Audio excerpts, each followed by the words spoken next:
Hello, everyone. It's William here from Allegory Gallery. Thank you for joining me today. Um, Andrew has started his way back, but he is not going to be back until later tonight. Depending on how long this live goes, maybe we'll see him, but I'm kind of thinking we probably won't. How is everyone out there? Who's out there with me? I've got a bunch of people already watching. Thank you for being here. Marion says, I'll be lurking while my phone charges. Yeah, I should have charged my phone before this. I'm hoping that the charging power from where we plug it into a computer, not an actual power cord. So I'm hoping the computer outputs enough power that this doesn't go dead in the middle of the broadcast. I'm hoping that the input from the computer power is more than the output it takes to run this live. Because I didn't realize it, but my phone was at like 3% when I came up here to plug it in to start the live. I've been taking a lot of pictures today and doing a lot of social media. Yeah, so it's been, I get it. Norma's here. Hello, Norma. Sandra's here. Hello, Sandra. Kimberly's here. Hello, Kimberly. Says, hope you're all having a fabulous day. You too. I hope you're having a great one out there. Susie's here. Hello, Susie. So Andrew has started on his way back. It is generally about a 5-hour, trip, I think, as long as traffic goes well. Which hopefully it will.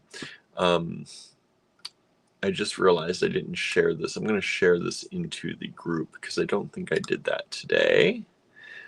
Oh, there it goes. It didn't want to share it into the group. All right, let's share it into the Facebook group. Diane is here. Hello, Diane. Thank you for joining us. So, busy day.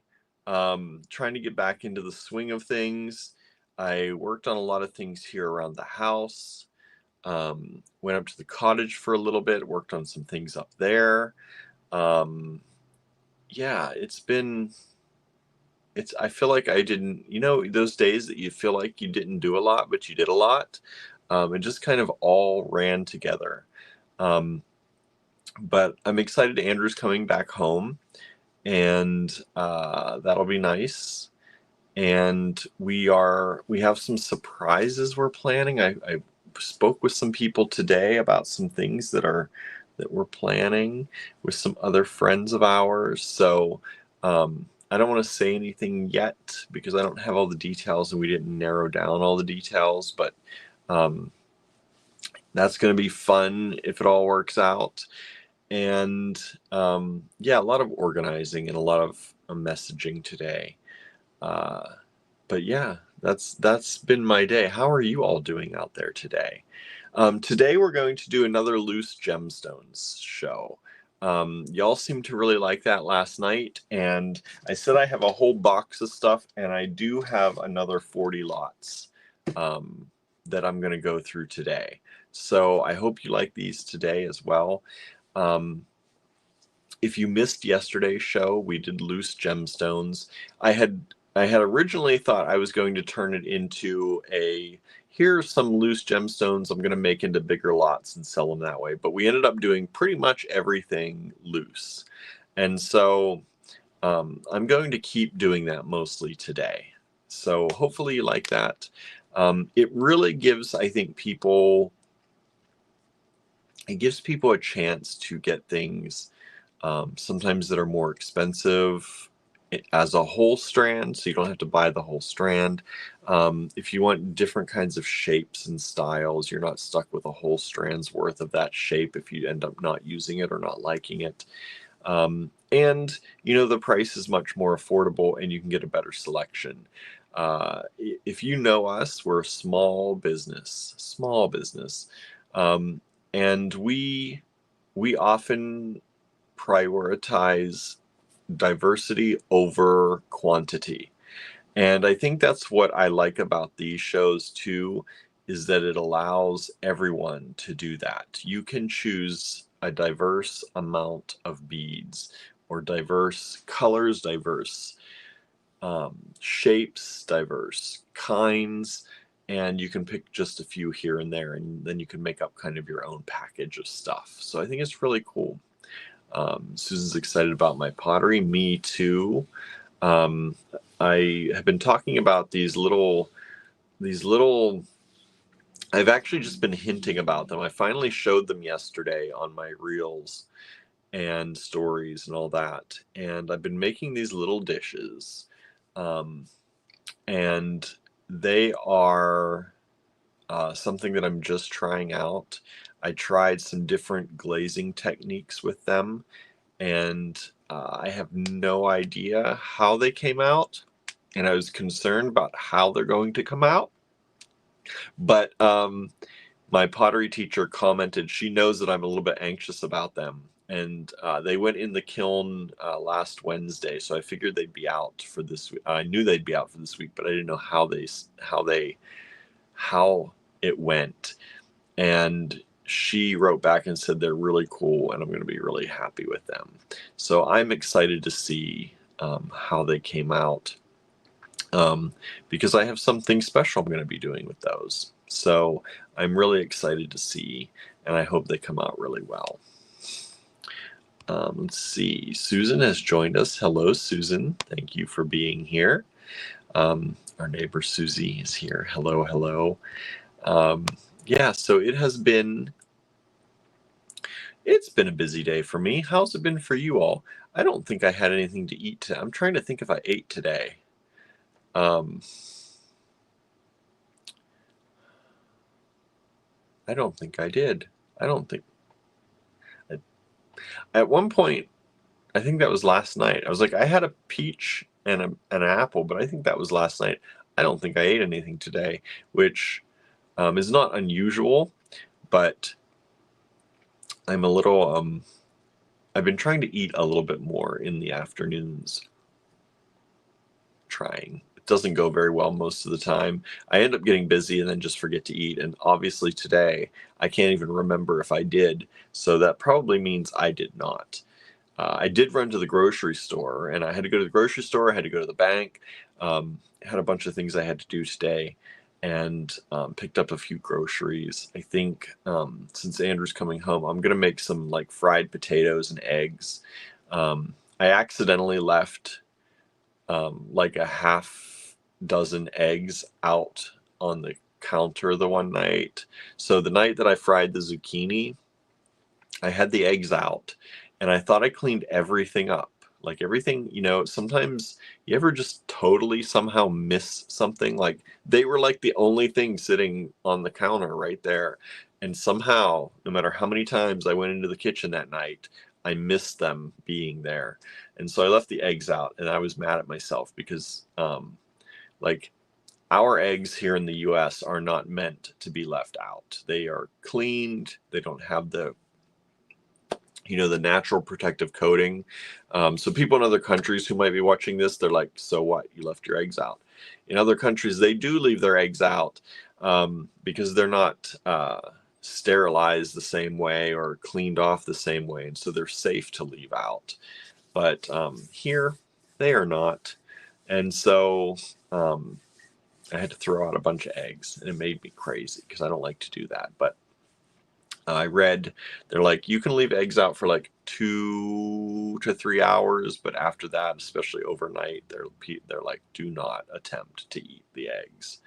And I was going to break them. They say you can smell them to see if they smell good, but I'm not into getting sick. So I had to go to the grocery store and get eggs. That's the moral of that story, or the point of that story. And I picked up a few other things, and yeah, I don't have, like, I have a slight headache. This headache is just it just wants to come back like every day after the live last night.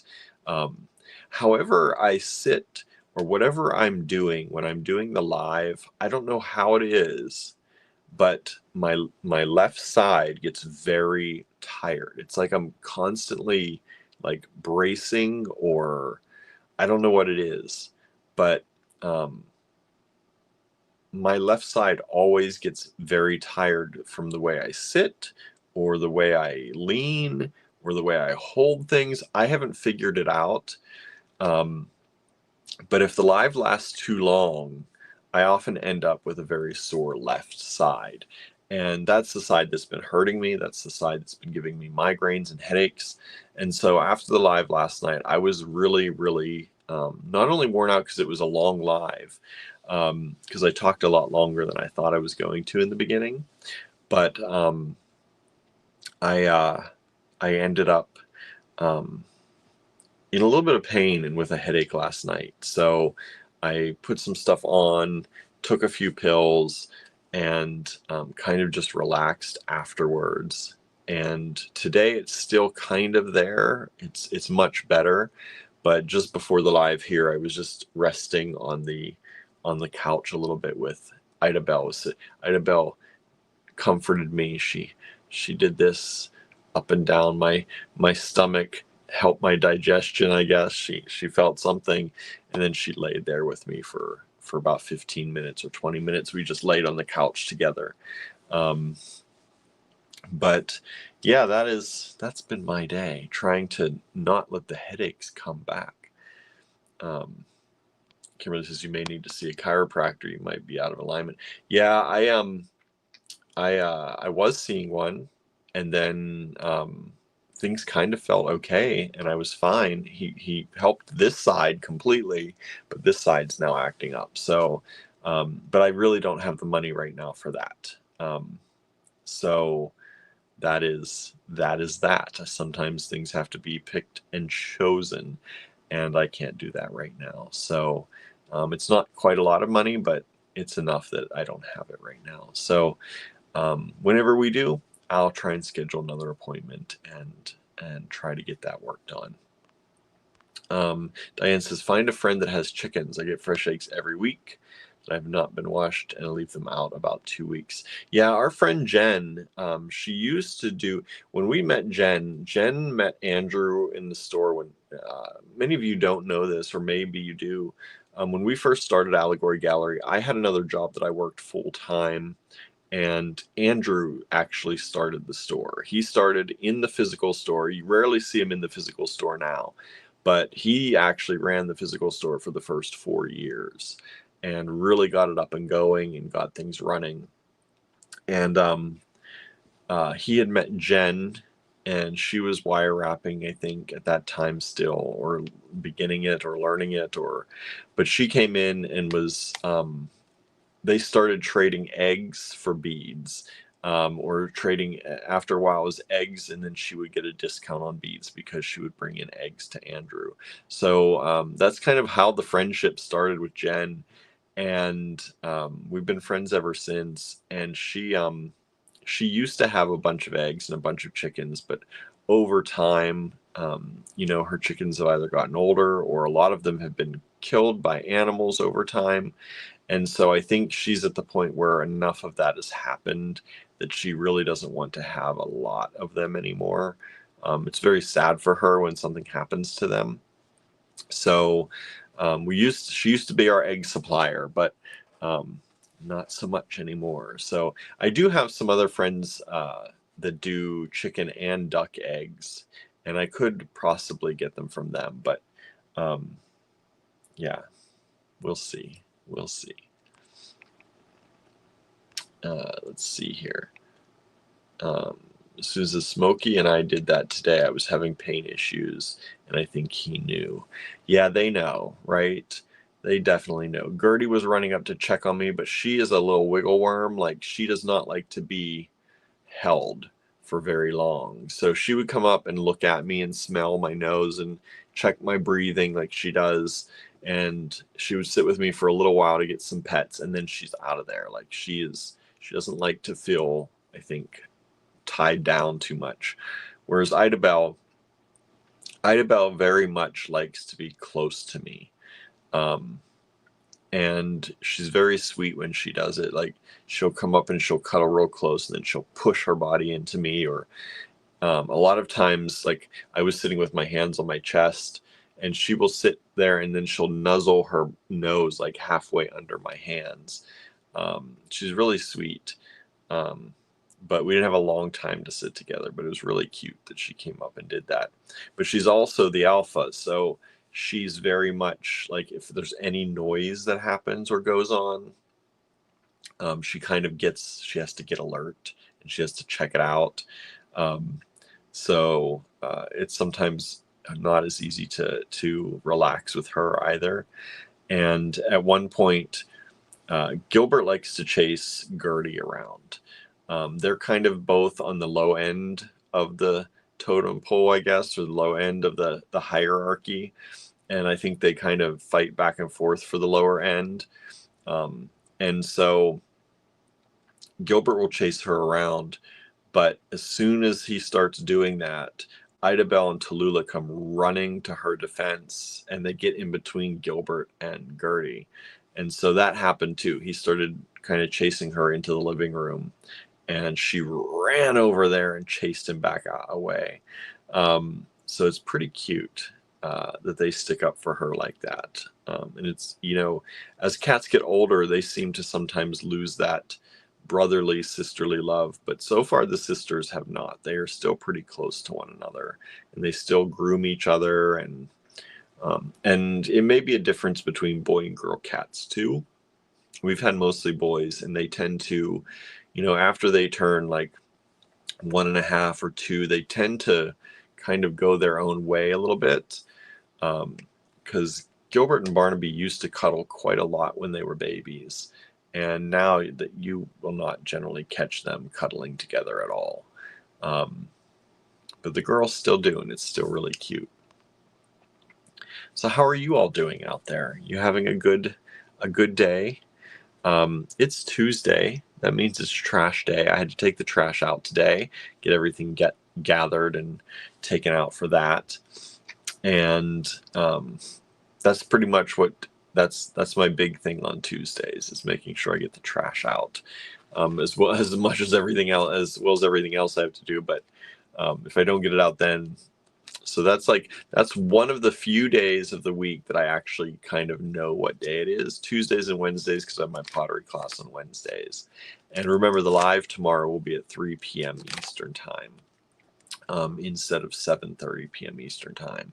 I have set up the lives on YouTube in advance and Facebook in advance to see if we get bigger crowds. I don't know if it's working or not. We've not gotten huge amounts of numbers, like significantly different than before, but it seems like more people are tuning in earlier in the live the past few days. Like right now we have 13 people watching, and normally we don't get that number until we get into it a little more. So I think maybe it's working that I have the lives up a little bit earlier. We also got some new people in, and some newish people in yesterday, so that was great to see. I hope you're joining us again today. If you're out there, say hi. If you're new, we'd love to meet you. Welcome to the AG Bead fam. And that's what's going on today for me. Anybody else got anything happening today? How's your week going? I found out that my mom isn't feeling good right now. She has some kind of a cold or COVID. We don't know. She tried to take a COVID test, but it was expired and was not working. She tried 2 of them.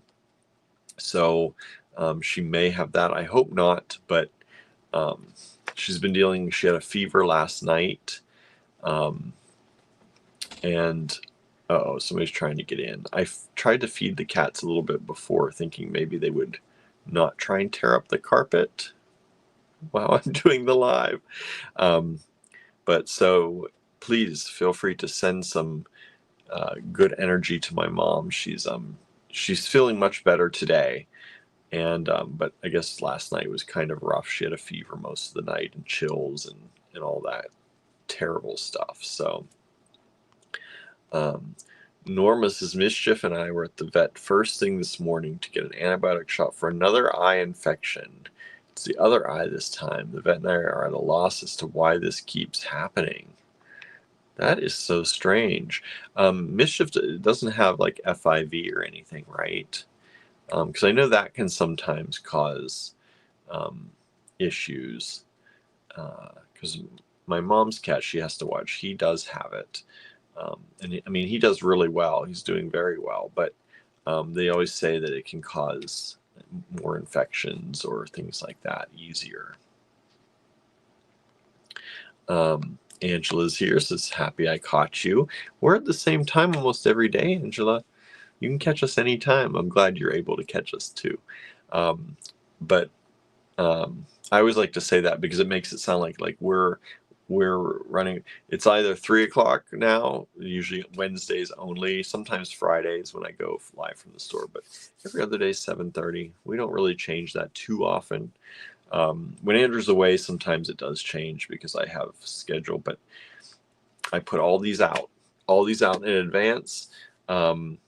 Friday's the only one I have not done in advance because Friday is technically our creative make-along, and if I have time, I will do a live from the store, but that's always to be determined as far as how busy the store is.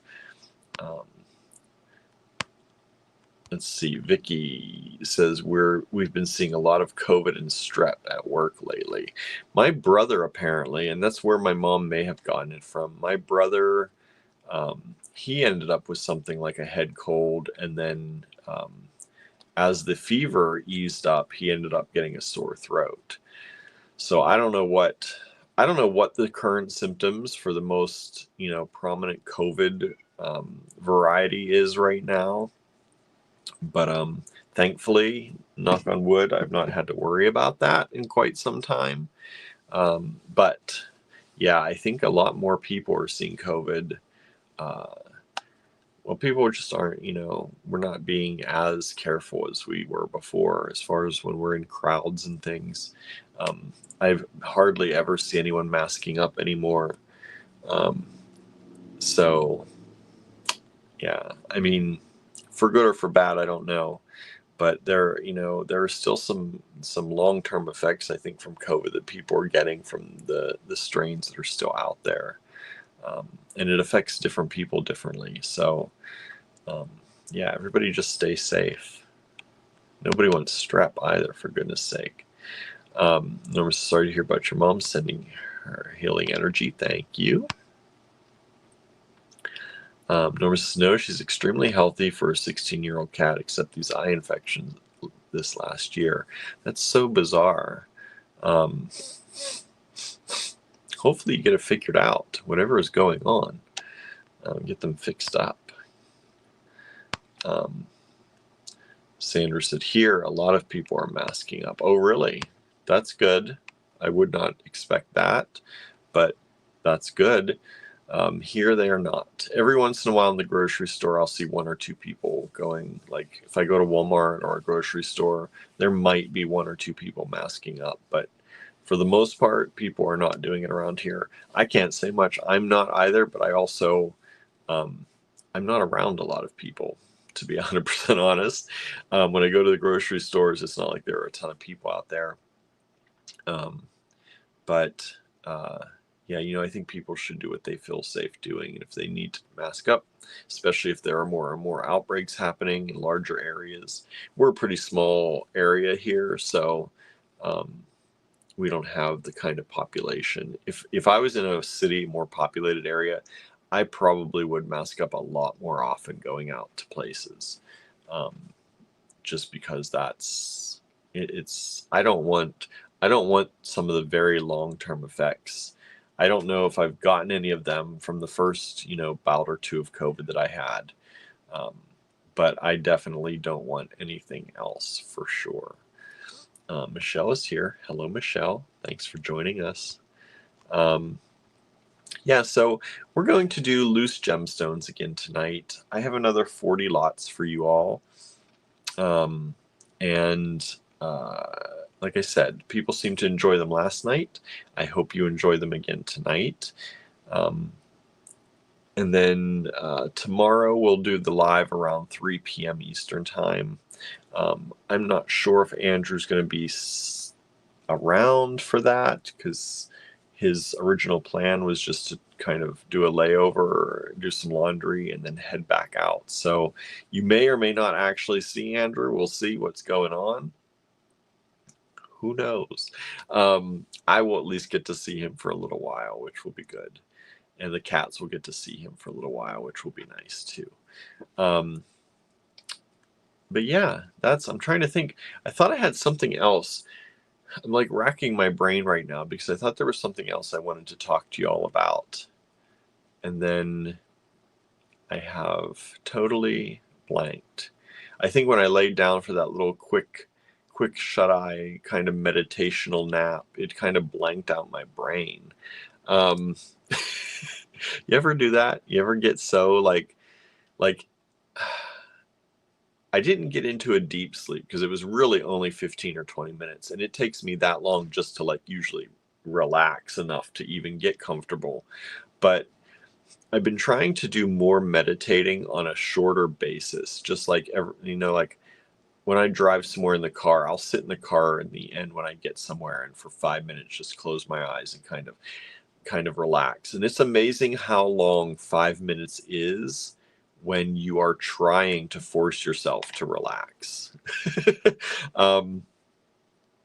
If you're really worn out and you really are going to go to sleep and just fall asleep, it's amazing how quickly the night goes, right? But if you're trying hard to fall asleep or trying hard to relax, it's amazing how long the night feels that you're awake, right? And that's kind of what's been happening. Like, so I laid on the couch and I just, for some reason, I was able to kind of relax pretty quickly. And I think doing these little meditation things that I've been doing here and there is really helping that. I'm getting to be able to calm my brain down a little bit faster. And I just kind of went into like a lucid kind of state where I was starting to dream things, but I was still in control a little bit of those things, but not quite. And so that's always a little bit hard because if I don't go past that and actually take a nap, I often end up very groggy.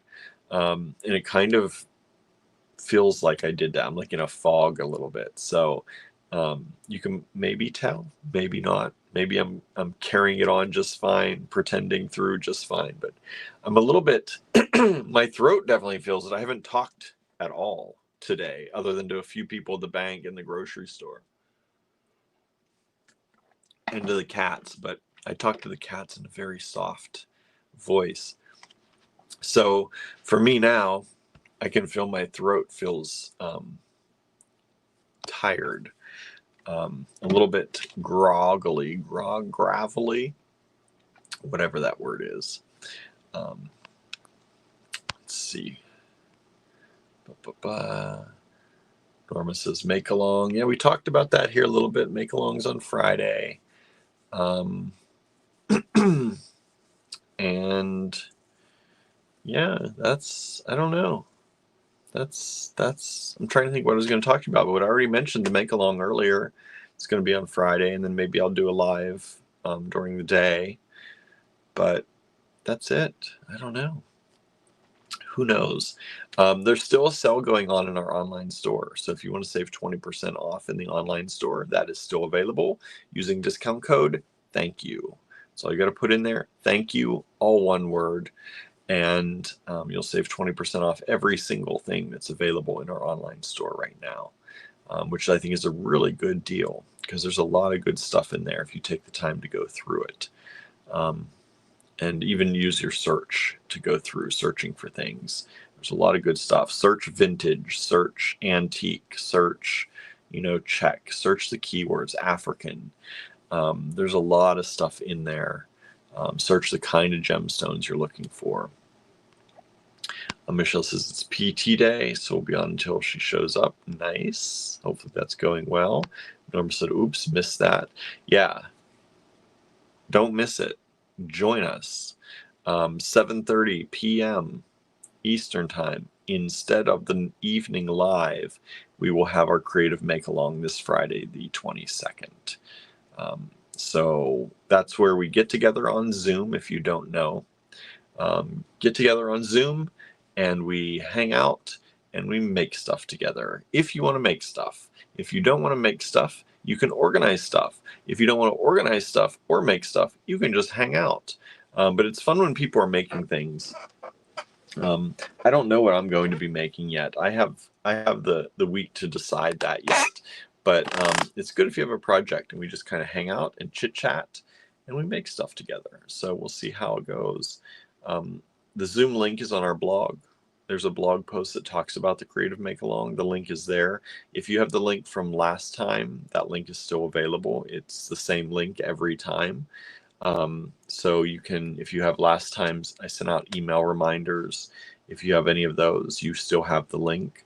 And I will also post the link again here sometime this week in the Design Challenges group so that everybody has that if they want to join. Susan says, William, I hope your mom feels better soon. Thank you. Yeah, she just told me today that she wasn't feeling well. I think it came on pretty quickly for her. And like I said, my brother had it, and then she was watching his kids the past few days. They went for haircuts and things, and then she got it. So I think it got sent through the family line that way. The kids didn't get sick, at least not yet. Hopefully they don't, because school starts on Monday already for the kids, which is ridiculous. I can't imagine that summer went by that quickly. But hopefully they don't get sick. But I think they passed it on to her. I think that's how it ended up working. Sandra says, I love seeing people on Zoom and chatting for the make-alongs. Me too. So hopefully everybody will be able to join us. It's a lot of fun. Susan says, I'll have to straighten up my desk and prep my project. I don't want to spend half the make-along trying to find stuff. I know, that's always the hard part, right? That's usually what I end up doing. I try to gather things before, but a lot of my projects end up mostly not finished because I don't have the proper toggles or, crimping pliers or crimp tubes. And so trying to do better about that. Marion says, wow, that's an early start to school. Not really. Like, that's what, the 24th? That's about when we have it's not earlier than normal for us. My mom's birthday weekend, her birthday is the 23rd. And my best friend's is the 26th. So that weekend or that week right after that has pretty much always been like when I remember going to school. It was like mom's birthday and then my friend's birthday, and then we're like back in school during right then. So for us, that's pretty normal. But I don't think of it that way because I haven't been in school in years. So for me to think about it already happening, it feels like barely summer is over. It's not really, but it feels like once school starts, summer's over, which I'm not terribly worried about because I'm not a summer person, but I'm getting better at it. And as I get older, I'm trying to wish time away less and less. So instead of trying to hurry through summer like I used to be, because I didn't really like it so much, I'm trying to get along with summer a little better and really instead enjoy it as much as I can, so I can enjoy every day. And like I said, when you're putting that effort into every day and really trying to be in the present every day, it does help you to kind of make it last a little bit longer. Michelle says, I hope she gets well fast. Thank you. Norma says, the Outlander prequel series is running for the next next several weeks Fridays, so I'll sadly miss 2 make-alongs because of our get-togethers for that. That's sad, but at least you're having fun. We'll miss you, though. We'll miss you. Michelle Michelle says, kids normally start around my birthday, the 15th. Yeah, that would be early here. That would definitely be early if they started around the 15th here. We've always started around the 23rd through 26th, somewhere in there. Kimberly says, be right back. Got to run over to my dad's. All right. Norma says, PA used to go back the week of Labor Day when I was in school. Huh. That's in September, right? Yeah, I don't think the whole time I was in school we ever waited until then. It was always right around my mom's birthday for me. Norma says Kentucky went back last week. Michelle says we used to go back in September. Marianne says there is a fall edge to the weather here. Our kids start school on September 1st. Our weather is less humid right now. Like today was pretty, I mean, the sun was hot today, but I guess the humidity is 77%, but I do not feel like it was that humid today. And the nights are getting really cool here. Like I think last night was 64 degrees at night.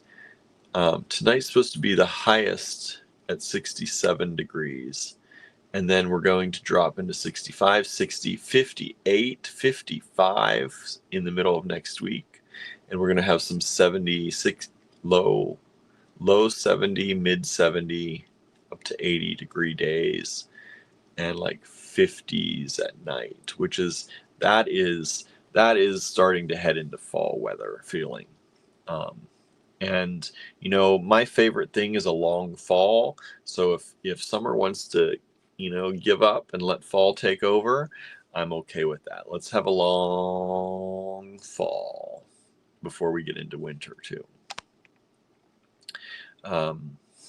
Sandra says Labor Day is the 2nd this year, I believe. Yeah, it's always in. Susie says I always went to school after Labor Day. Yep, not me. My generation, we went back right about this time. So it is at least our school district always has. I don't know what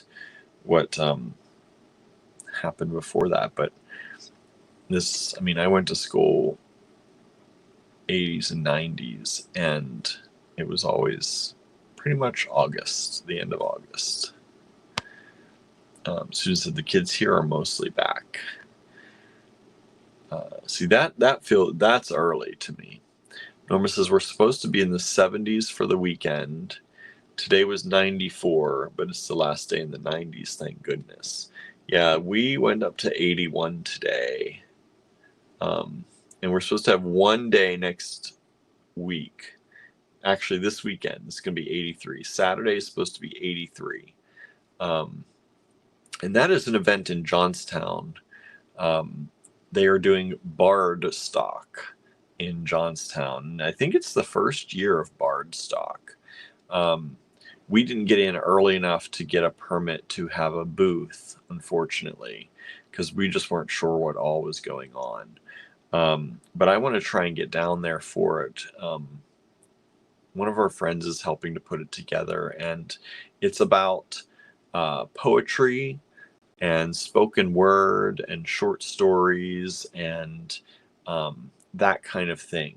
So I'm kind of excited for that to be happening in our new city where our store is. I think that's kind of really a cool idea, that there's actually going to be an event and that's focused on that. Apparently they're planning on it being pretty big. I don't know where they're getting numbers or how they're figuring this, but I've been told by a few people that it's shaping up to be a pretty big event.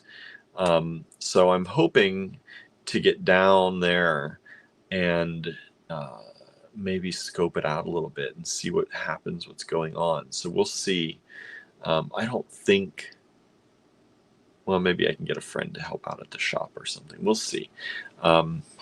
or if it's not too busy, I might just run down for a little bit, close up for an hour, and head downtown. But our other friend, some of you know Cindy from Florida, is planning, I think, to come visit us on Friday. So she tries to make I think she has sisters up this way, I think is what it is. And she tries to get together with them once a year at least. And they often have been coming into the shop the last few years. So I think this is their first time at the new location. They're going to come up and make something. So that'll be fun. I'm excited to see them. It's been, because I think we missed them last year. So it'll be good to see them again. So that was a good little news bit that I got. And then Bardstock is this weekend, and that's going to be fun. It's also my mom's birthday this weekend. I don't know how she's going to be feeling for that, but we'll probably try and get together with her when we can and when she's feeling better to do something too. Marion says Labor Day is actually the 1st this year, so probably start school on the 2nd. Nice. The early school year start is due to a combination of standardized testing and the need for professional development training days, says Susan. Yeah, I always heard it had something to do with testing for some reason. But yeah, I've been, ever since I was young, our school has started. Not this early though. Not, some kids are back in school apparently, but not us. Here it's always like the 23rd, 26th, somewhere in there. Suzanne is here. Hello, Suzanne. Thank you for joining us. So yeah, let's get started a little bit earlier because I started talking about what I was going to make for dinner. I have to make dinner yet, and I don't think Andrew's going to be home until about 11 or midnight probably. But I also kind of hungry myself, so I'm going to make dinner a little bit early. I usually don't like to eat without him, but if he gets caught up anywhere along the way, he's usually, he's fine with me eating without him when he's traveling, because we never know exactly when he might get in. So yeah, I'm going to get this show on the road here, and then I'm going to make, I think, some air fried potatoes. I got the mini potatoes again. I love the little mini potatoes. And I love them when they're air fried. I fry them up to where they're like, they kind of get crispy, but they get more almost chewy. And I love that. I love a slightly chewy potato. Like when I do baked potatoes, I often do the microwave baked potatoes, and it often gives the skin on them a little bit of a more chewy texture.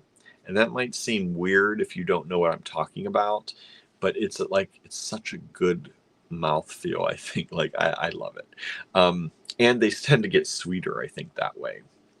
So I put them in there and put all the spices and all the good stuff on them. And then I'm probably going to cook up some eggs.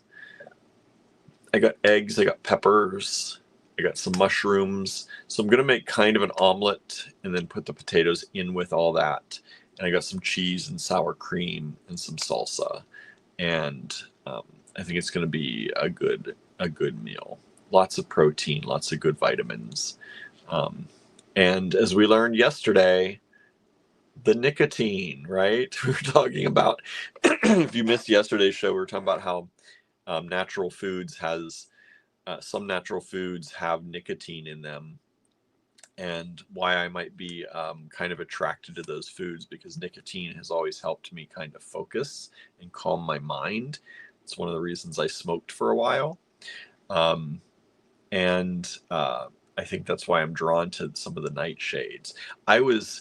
When I started breaking out in hives, I was so worried that I was developing a allergy to nightshades, like peppers, potatoes, all that, because I love them so much. And if I had to take those, I'm like, I've already cut caffeine out of my diet. I've already cut alcohol out of my diet. I've already, I stopped smoking years ago. I'm like, if I have to keep cutting out these things that I like sometimes, um, it's gonna make me a little bit wild in the head. But thankfully, knock on wood, I am able to still eat those and enjoy those, because I don't know what I would do without my potatoes and tomatoes and peppers, because right there is like a meal for myself. Hello, Anne. Thanks for joining us. Norma said I had a blue cheeseburger and some fruit salad for dinner. Ooh, fruit salad sounds so good. I've been having a lot of peaches, the Chambersburg peaches around here. Our grocery store has had a bunch of really good peaches, and I've been picking good ones that are ripening. Some of them are really hard, but I've been trying to pick the ones that are like going to ripen in a few days so they last me a little bit. I pick usually one really soft one to like eat tonight, and then I pick ones that are a little bit less ripe.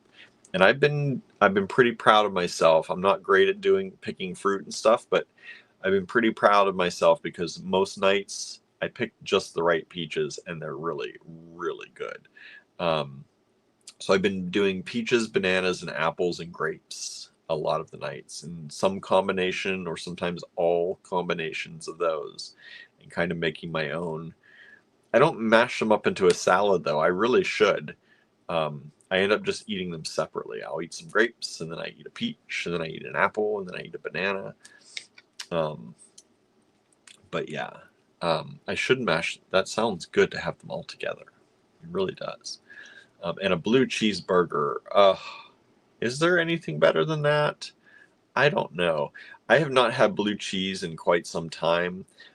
Andrew's not a particular fan of it necessarily. He's okay with it, but it's just, I think it's not one of his preferred things. And so I used to eat blue cheeseburgers all the time when I ate real meat. But I don't make them very much anymore, and I do miss.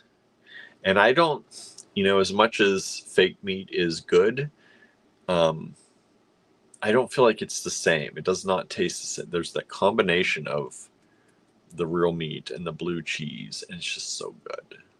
I miss it. I do miss it. But I love a good blue cheeseburger. Blue cheeseburger with some caramelized onions on it.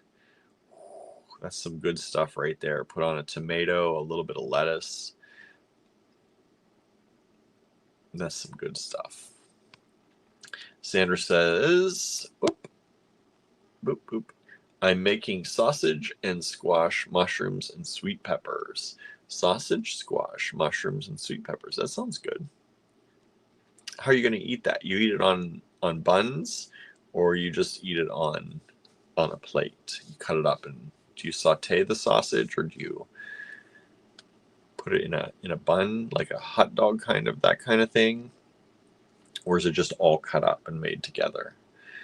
With the squash, probably, I'm guessing, all cut up, right? But who knows? It would be good kind of in a bun, too. You can tell I'm hungry. Norma says, sounds yummy, Sandra. So I hope so. Anne says, I had a cracker with cheddar slices and avocado chunks and a graham cracker with peanut butter. That sounds like a good time snack. I don't know why. I haven't had cheese and crackers lately. That reminds me.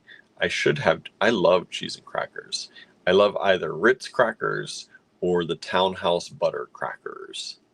I grew up mostly on Ritz, and then one day I experienced the Townhouse butter, or those butter crackers, which Ritz are too. And I was like, ooh, these are really good too. So I alternate now as an adult. I get to pick my own, and I will alternate between those. And I love a good cheddar. I used to feel like I liked sharp cheddar better, but now I feel like I like kind of the more mild cheddar. I feel like it has more of a taste to me. So I've been buying more of the kind of mild cheddar instead of the sharp cheddar, and I've been enjoying that a lot more. But I haven't had cheddar and crackers in a while, and I really should. You know what I bought for Andrew on his road trip? I got him the Captain's wafers, the chive, the cheddar cheese and chive Captain's wafers. I forget what brand they are. And because I hadn't had those in a very long time. And his last trip, I got them for him, and I stole a pack of them. And I kind of forgot how much I really like them, even though they're kind of like, they're not the best, but they brought back some memories of childhood because I used to eat those quite a bit back then. And but yeah, I should get some. That reminds me, I should get, because I love cheddar on crackers with apple slices too. I do that usually. I don't do avocado. We all know my thing with avocado. I still haven't really tried an avocado again to see if I can stomach it. Or mouth feel it is more like it. But I love apples on my cheddar and crackers. I'm putting an apple slice on there. And graham cracker with peanut butter, that's something I think I've never done. I make peanut butter toasts and just peanut butter bread sometimes, but I don't think I've ever had, and peanut butter crackers, but not graham crackers. That's, that sounds really good. I haven't had a graham cracker in years, probably. Sometimes we get like a graham cracker crust for cheesecakes and stuff, but to actually just buy a pack of graham crackers, that's been many years, probably. I think I might have to try some of that. Nora says, fresh peaches are so good. Yeah, they are. We're very lucky that our Giant Eagle carries a lot of local farm and farm fresh kind of things when they can. So we do get some local stuff or semi-local stuff. And I like that. Like we have, it's one of the few grocery stores around here that has loose mushrooms. Like they bring in bulk mushrooms, shiitake, white, and cremini. It's always the same. And portobello. And you can buy them, you just fill a bag, and you can buy them individually. And we're very lucky that way. They also bring in like the peaches and nectarines and things that are grown kind of semi-locally around here. And sometimes they have farm fresh tomatoes from farms around here. So I really like that about our store. It sometimes is a little bit more, but I feel good knowing that when we can do it, we are supporting our local farmers because that's important to us. Let's see here.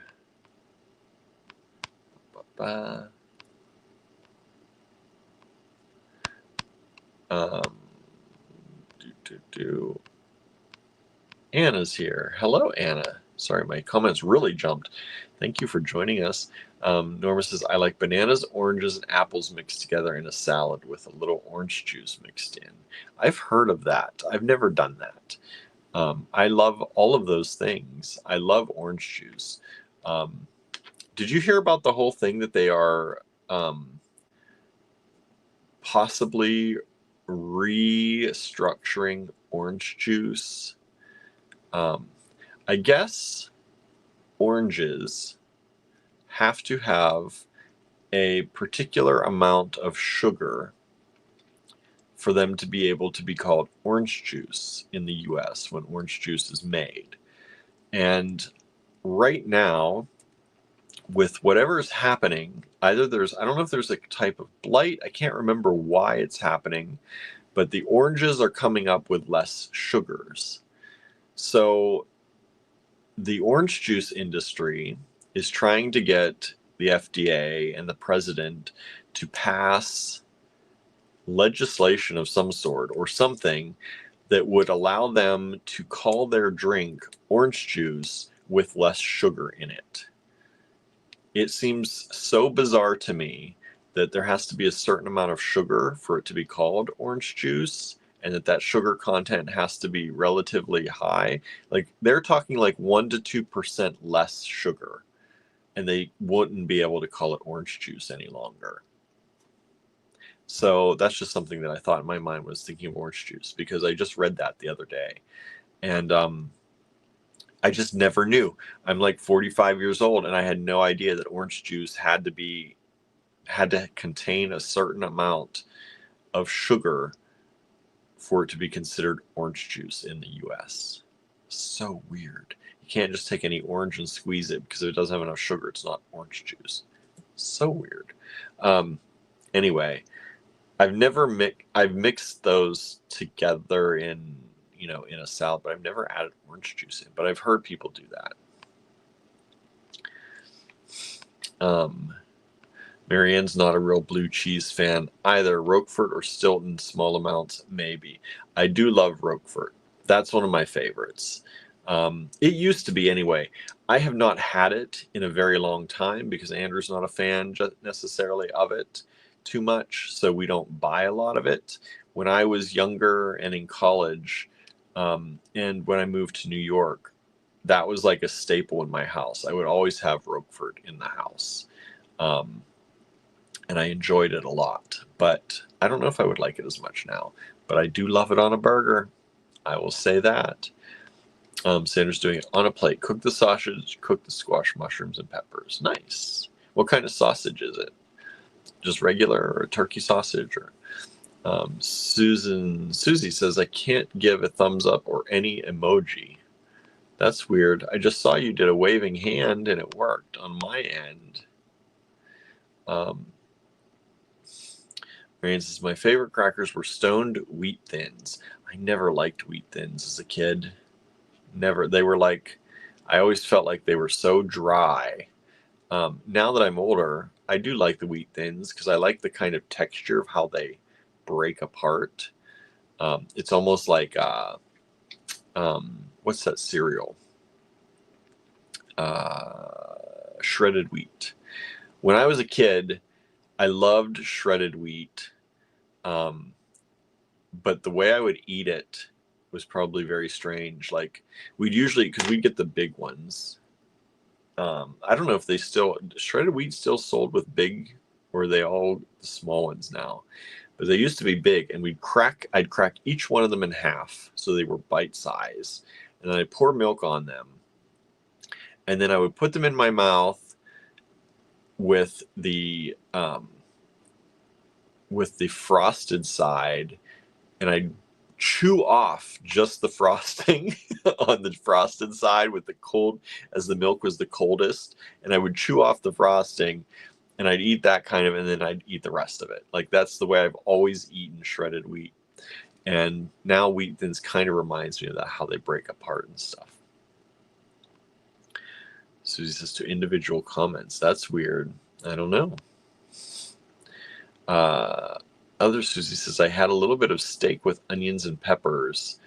I started semaglutide a few weeks ago, and boy, it really makes me not want to eat at all. I don't know what that is, semaglutide. But I'm sorry that it makes you not want to eat. I kind of love to eat. We don't eat a lot, and it seems strange. But if I could take a pill a day and not have to eat, or like your option is to take a pill or eat real food. I love eating. I love tasting food. I love the experience of eating. So I would still, I would not be taking the pill. Some people I know, if they could pop a pill and not have to eat a meal, they would do that. I like a meal. I like food. So when I hear people have a hard time eating, or that, I feel so bad for them because I do love to eat. Lance, yes, Norma. Lance Captain's wafers. I really like those. I used to keep them in my desk at work. Yep. Lance is the brand. I like those too. Norma says, I love peanut butter on graham crackers. Also peanut butter on a waffle. Yeah, peanut butter on a waffle is good.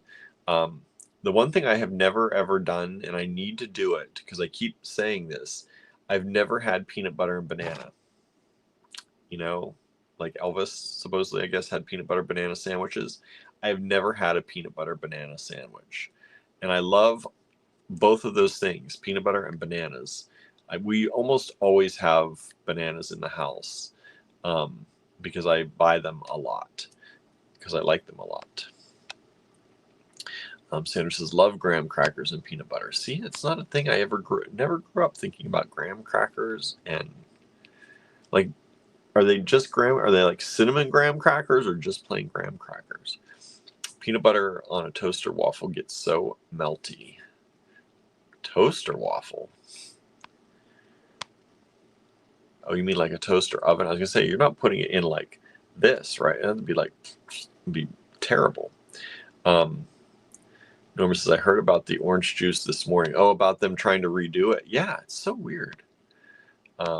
Diane says, it's a greening disease here in Florida. See, that's so bizarre to me it's not bizarre that they're having that. Like, that makes sense. There are fruit diseases and all that. But the fact that you can't call it orange juice if the sugar content is like 1 or 2% below what it normally is, like, why? Like, it's juice from an orange. It's literally orange juice. And you would think that people wouldn't want as much sugar in it, right? I guess, I don't know. I guess people like orange juice sweeter. I guess I do. I don't know. But I like just squeezing an orange too. So if it's not as sweet, that's not a big deal to me. But yeah, it just seems so bizarre. Sandra says, I had no idea, right? Michelle says, I had the orange juice with less sugar. It tastes really good and didn't spike my sugar levels really high. That's good. And says, Norma, I feel like we talked about this. I let my toast cool before putting peanut butter on it. Can't stand it when it gets melty, but I love melty cheese. Such specific likes we all have. Isn't it true? Yeah, it is true. The things that we get particular about, right? It's so weird sometimes what we get particular about and how we do things. I don't know. Melty peanut butter, I don't think that would bother me. But I've never actually had peanut butter on much that's going to melt it down like that. It's always generally on toast or bread. And by the time you take toast out, it's pretty much cool already. So, yeah, I don't know. I kind of think melty peanut butter sounds good. But I also do not like to make a mess. So that's the other thing, is if I'm eating something and it's like dripping as I'm eating it, that's terrible. Even if it tastes good, I don't like that. So I could see how peanut butter could do that. Whereas melted cheese doesn't do that, right? Melted cheese kind of melts and then hardens or sits there. But if it's going to be melty and because peanut butter is oily, right? So if it's going to be melty and oily and makeup, nah, no thank you. But I bet it tastes good. Marion says, there are lots of regulations about what makes a particular food that. I know, it's so weird. Susie says, love blue cheese and walnuts on spring mix lettuce. I'm here and there on walnuts. I like them sometimes. I can't overdo walnuts. I don't enjoy them enough. Now, if they're like a candied walnut, that's different. I'll eat the heck out of those. But if they're not candied, then I only take a little bit, only a few. And sometimes people will put out like the cheese plates and they'll put walnuts on them and they look like they're going to be candied and then they're not. And that's upsetting because I think on a cheese plate, the walnuts should always be candied. I think that just should be the way it is. Sandra says maple flavored sausage links. Oh, nice. I like those.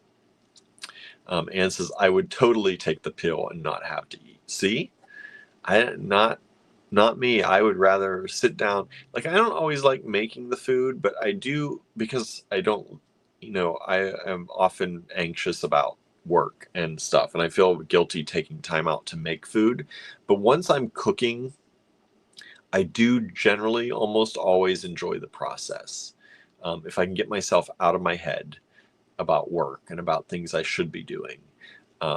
And so I do enjoy the process of cooking. I do enjoy the process of sitting down to eat. I enjoy the process of tasting food.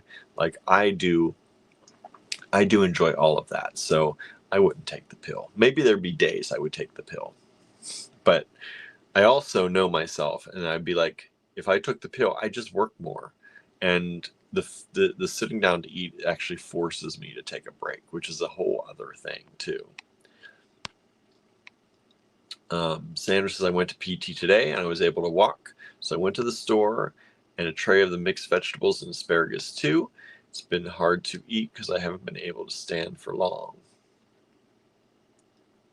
Yeah, that's rough. Like I don't have the same issues, but I know there are days when either my back's hurting or my sciatica acts up, and standing at the stove to try to cook something or even just to finish washing the dishes and all, that's the last thing you want to do. So sometimes it is good to grab a tray of something or a quick meal and just do that. At least you're eating healthy, it sounds like, though. So that's good. Let's see here. Let's see. Okay, they're back in the comments. Susie says it's for weight loss. It keeps your stomach full so you eat less. Oh, well, if that's the point, then I guess not wanting to eat is the point, right? So I guess it's actually working. That's working then. I shouldn't say anything bad because that's the whole point of it. Says William, what is wrong with you? No PB and bananas. I know, I've never done it. I've never tried it. I love the two things. I used to eat peanut butter on celery. We used to fill up the celery with peanut butter when I was a young kid, and I loved that. And that's another thing I haven't done in a while. But yeah, that's as close as I've ever gotten to combining those two things, which is not close at all. Regular graham crackers, huh? Norma says there are frozen waffles made for the toaster, like Eggo. Oh yes, those. Yes. I used to have those Eggos, Lego my Eggo. We used to have those as kids. I haven't had one of those since probably literally high school. I don't think I've had an Eggo since high school. Yeah, I wonder if I would like them still, because I used to like them. Anne says, Sandra, glad PT went well. Mary says, at one time in Canada, any drink that contained caffeine had to be brown. Wow. I mean, there is a thing about that, though, right? Because, or at least I think the same thing might have been here, because it used to be people would talk about like Sprite and they knew they didn't have caffeine because they were a clear beverage. And so I wonder if that was something that happened here as well, because it feels like people used to talk about that brown drinks were caffeinated, and you knew the clear drinks you were safe from caffeine, but that's not always the case now. Sandra says, thanks, Anne. It's been so painful. The only thing I could do this weekend was finish the ruby necklace. So grateful my PT person is back. That's good. Marion says, I prefer pecans over walnuts any day. I don't know. I never grew up with pecans, and so Andrew used to love them, like love them. So I got into pecans a little bit through him. Again, mostly candied and in like cakes and desserts. But recently, pecans have been giving him heartburn. So we have now. It's a shame too, because he loved them so much. But now we stay away from pecans pretty much entirely. So I've not had one in quite a long time. So walnuts, I probably eat the walnuts over pecans. Norma says, I like any kind of nuts, but a lot of people don't like walnuts. They find them bitter. They can be bitter, right? And I think that's why I like them candied a little bit. But I mean, I can eat them plain. I grew up eating them plain. We would crack them. My grandparents on my dad's side would often buy, I don't know where they got them, but they would often get these big bags of these. They were still in the shell, all these different kinds of nuts, peanuts, walnuts. I don't know what all kinds were in there, but we would just sit around the table with nutcrackers, cracking them and eating them.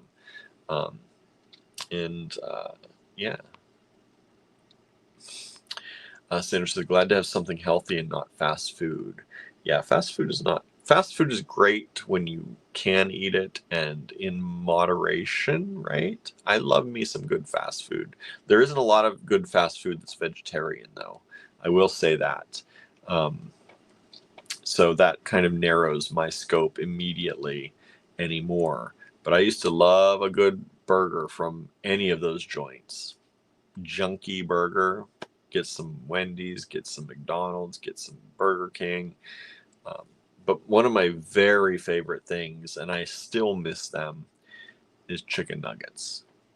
And it seems like the worse the chicken nuggets really were, the more I liked them. Like McDonald's chicken nuggets, they don't even look like a chicken. Like, let's face it, you bite them apart, it looks like almost like foam inside. Like they're not. It's not, But I loved those with the sweet and sour sauce. That was my favorite sauce, sweet and sour sauce. And to this day, I will still sometimes order French fries from a fast food place. I know they could be cross-contaminated, but that's not so big of a deal for me.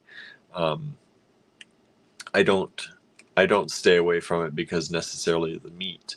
I stay away from it because of the animal welfare ideas around it.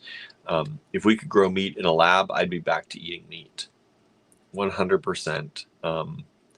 If it could be grown without having to kill something, I would go back to eating meat most likely.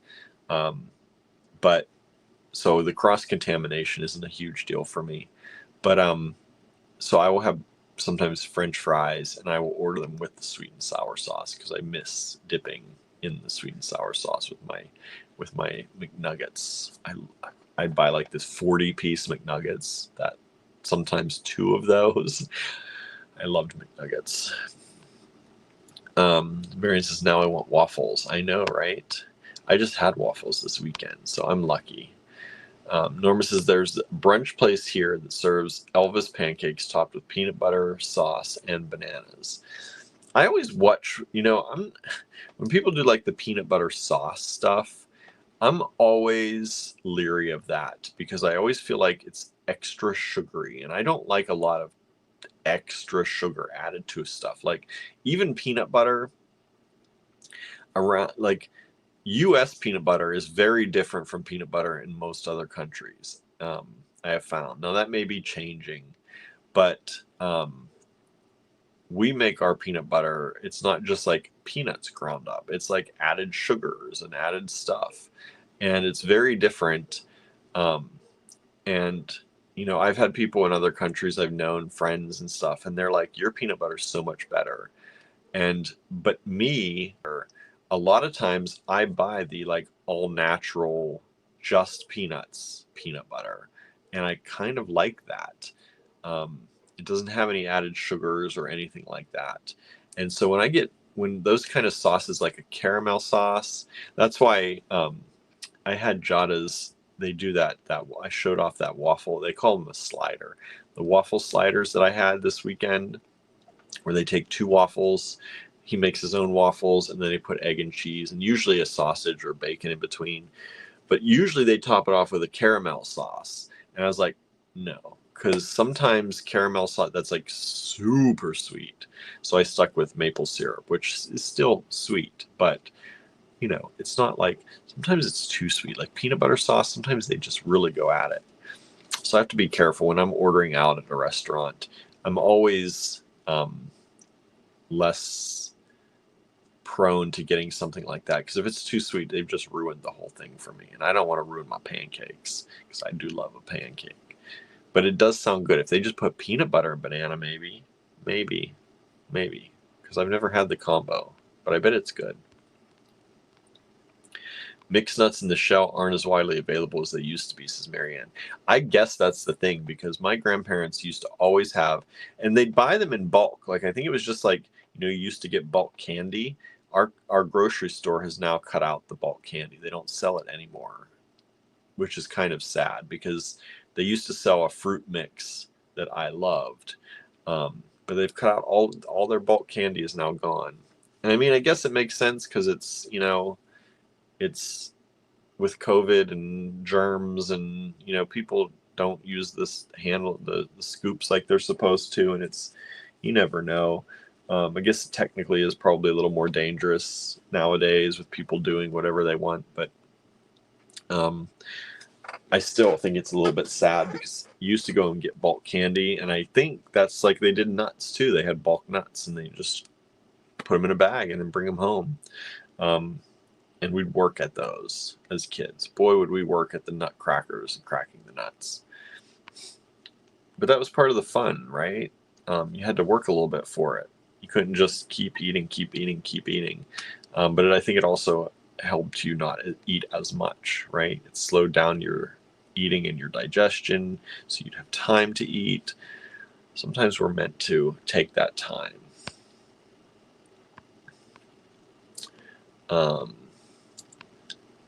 Let's see. Kimberly says, "Wow, we're still chatting." Yep, we are. I was gonna end a little bit ago, but here we are. Didn't get to the. Here we are. You got me talking about food, and here we go.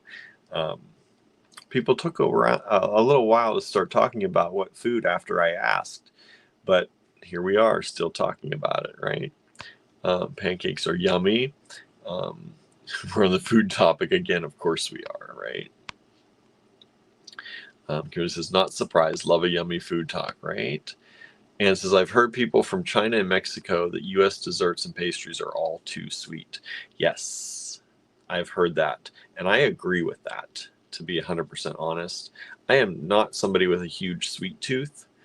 I always talk about this, like, I don't like my pastries and all that to be so sweet. If I want sweet, like I go direct to sugar, like Sour Patch Kids and the gummy candies. Like if I want sugar like that, I just do that. My aunt is like that too. She'd like mainlining the sugar. But for like breads and like, I don't want it to be super duper sweet. That's why sometimes, like when we do cinnamon rolls and stuff, like most places, cinnamon rolls have become like way too sweet for me. And it just like with the kind of icing they use and the extra sugar and the cinnamon mix and all that, it's just too much.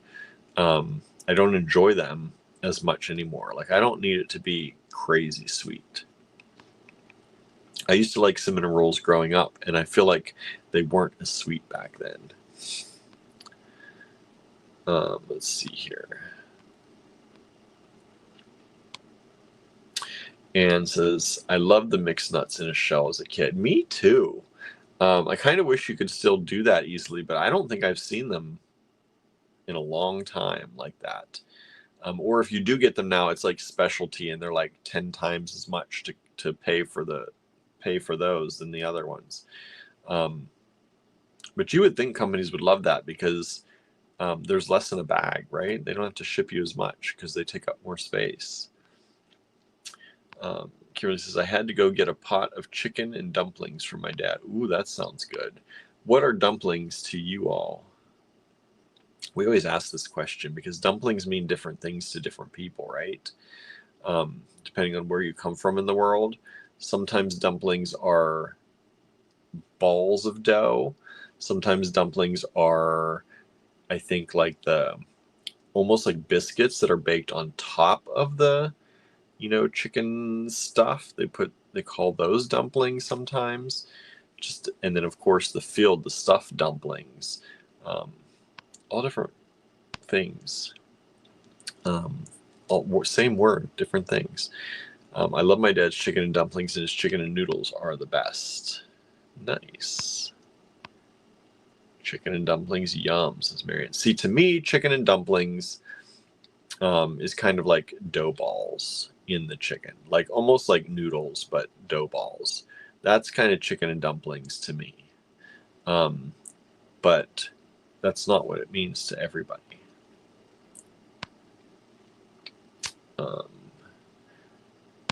Marian says, "Balls of dough cooked in broth for chicken and dumplings. My dad makes drop biscuits that he drops into the boiling stock." See, drop biscuits, I guess, is what I would call them, but some people call that chicken and dumplings. where the biscuits kind of form on top. But to me, it's like what Marianne said, it's balls of dough cooked in the broth. That to me is a dumpling, as is, like a Chinese dumpling. That I would call a dumpling too. But I have never, like the biscuit dough on top, that to me was never a dumpling. But to some people, I think Andrew grew up, that was his kind of dumplings. Anyway, here we go. Let's get this live started. Let's get this live sale started. I've got 40 lots of, we're doing loose gemstones tonight again. So hopefully y'all like these. If you missed out on last night, you get a chance to get these. There's also a lot left from last night. So if there's something you missed and you would like to purchase, please do a replay of last night's. I still got those available for you. Kimberly says, I make egg noodle dough and drop that in my potato soup. Nice. Nice. All right, let me flip this around. And let's see here. Camera's a little tilted. At least it's staying. Where am I? Settings, camera. Flip the camera, flip the camera. There we go. Flip the camera. Let's see here. I also wanted to do a quick check and make sure Andrew was continuing on his path all right. Oh yes, he's getting closer and closer. He's probably about an hour and a half away now. He's making really good time, it feels like. Okay, maybe 2 hours away. Still pretty good time.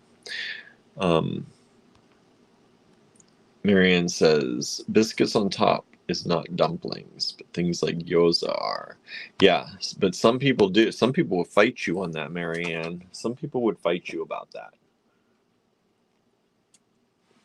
I am not one of them, because I do not call those things dumplings. But I think that's more of a southern thing here in the U.S. I think southern people call the biscuit on top dumplings more than us northerners. Marianne says they are wrong. Right? All right. Let's see here.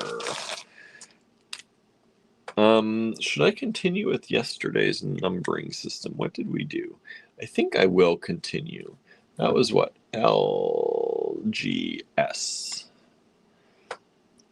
LGS. And we went to 40, so 41. We'll start at 41 today. Let's see. Let me put up my banner to purchase from this video. Y'all know how to do it. I don't have anyone new here, do I? If you're new and you're watching and you don't know how to claim, let me know. But I'm not going to go over it all if we don't have any new people. We'll just get right into this. LGS 41. And these are individual pieces of Larimar, vintage Larimar. And we have a number of them. Vintage Larimar. And we had these at $8 each. I'm going to bring them down to $6 each for y'all. And I'm going to put an M because I have multiple available. And these are really, really pretty. Vintage Larimar. Let's see. Kimberly says, I call them dumplings because that is what they were called growing up, but they are not true dumplings. They are boiled biscuits. I may be Southern, but I know there is a difference. Yeah, they do call them dumplings, right? I'm not wrong. I'm not lying, right? Because I didn't grow up with them as dumplings. I've only heard this through Andrew and knowing some Southern people when they said, I'm having chicken and dumplings, and they bring out the dish with the biscuits on top. I'm like, where are the dumplings? They're like, those are the dumplings. Like, those are not dumplings. But I don't fight it. I just eat them because they're good. Um, Kimberly says, I would call those dumplings, Kimberly. And says, the whole the long way. The whole is the long way. Yes. The whole is the long way on these, which is really kind of nice because you can use them as pendants and earrings and even bracelets. But I have all different, like, there's going to be all different. This one's actually cracked, so we're not going to put that one in there. But it is generally through the longest point. And so if you use them, whether you use them as a bracelet, focal, earrings, they are super light. Larimar is a light stone generally. And so these are super nice. And LGS 41 from $8. And we used to sell a bunch of these at $8. But I'm bringing them down to $6 for y'all to give you a special deal. I've got a little baggie of them here. And that's what I'm going to pull from. So these are very vintage, y'all. Very vintage. And if we run out of these, or whenever we do run out of these, we will probably never see them again, especially at this price. So I don't often urge people to buy because I'm not a hard sales type of salesperson, but these are so lovely that I am going to urge you to buy as many as you think you're going to want, because they are beautiful. And they are unique. And with Larimar mines being closed, you're not going to see things like this at this quality, probably in a long time, if at all, ever again. So there they are. Let's see.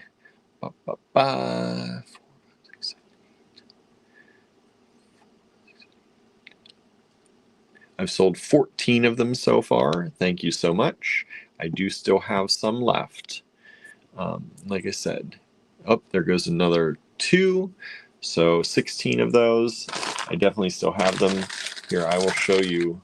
This is what I've got. Once this bag is gone, and there's the old price, $8 each.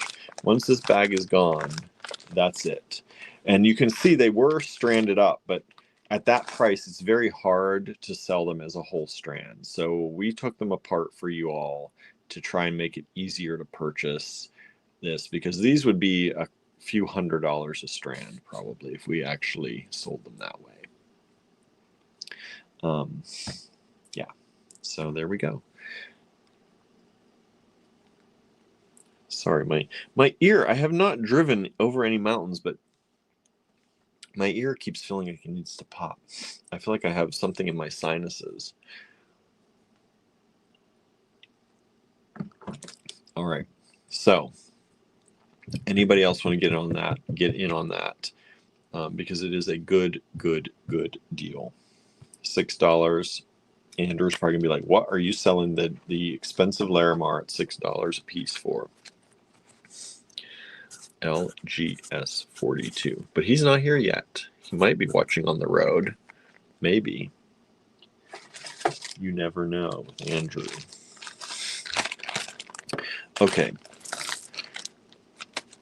this is these are a moss agate, and we've sold a number of these at $2 each. I'm going to bring them down to $1.50 for y'all, since I only have 8 of them left.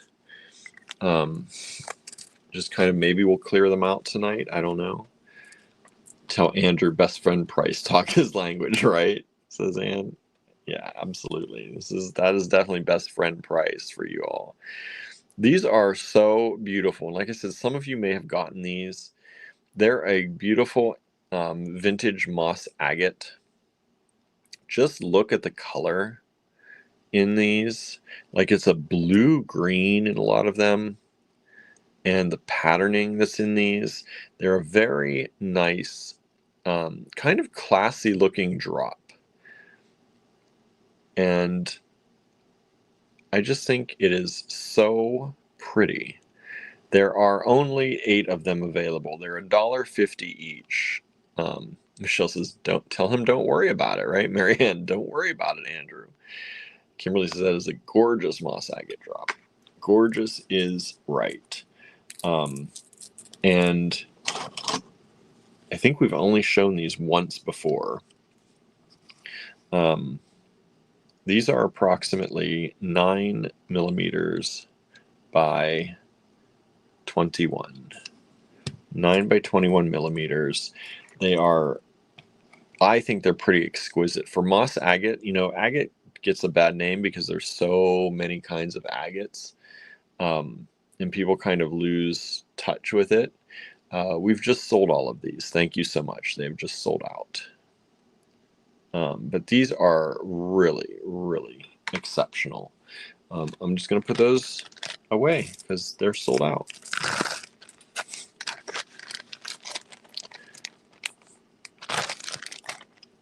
Okay, next up. Speaking of very nice, like these are rose quartz. And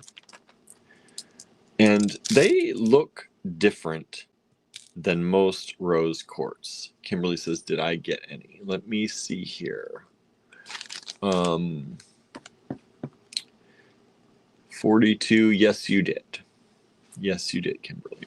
A lot of people missed out on them though, unfortunately. People are still trying to get them. They are long gone, everybody. Sorry. Norma says, shoot, I missed them. Yes, you did, Norma. You were the 4th person to try to get them, and 2 people bought them up right away.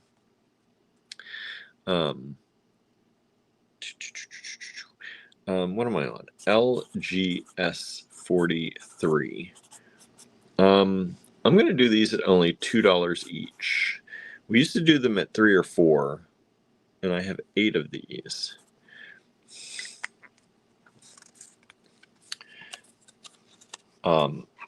These are marked as rose quartz. They are, I don't know. They look different than most rose quartzes, but I think it's just because they almost have like a druzy-like sparkle. Can you see that sparkle that's happening inside? Like, see? There is something going on in here, and I'm like, is this rose quartz? Is it a type of something else? But they're marked rose quartz, so we're pricing them at rose quartz. But they have like a sparkle in them. And I don't know.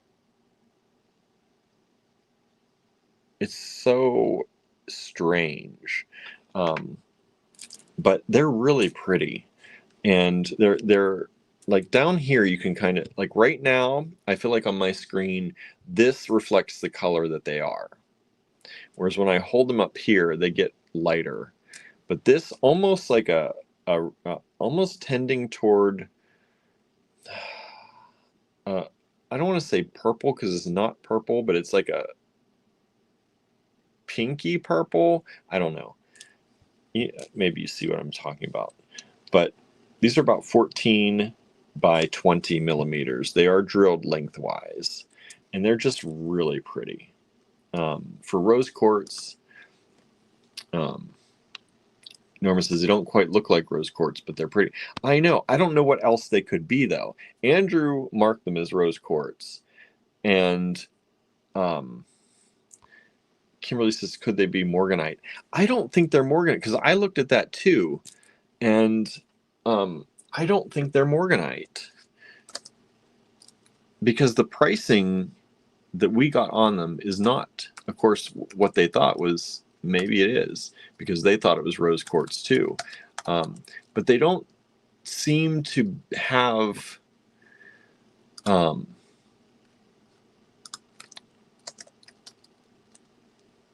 like, I don't feel like they have quite the look of morganite.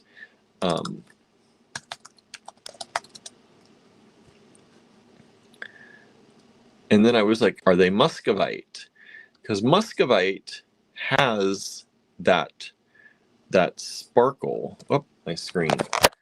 Because muscovite often has, but muscovite's usually a lot darker, but muscovite does have that sparkle in it that these have. Okay, I think you can see it here and there sparkling. So I don't know. To be 100% honest with you, I'm selling them as a nice rose quartz. But there is such a thing called peach muscovite, I guess. And they could possibly be peach muscovite, asking if they UV. Let me see if I have a light here. Andrew, I think, took... This one's dead. I don't know if my UV light is up here. Let me... There it is. Let me shut this down.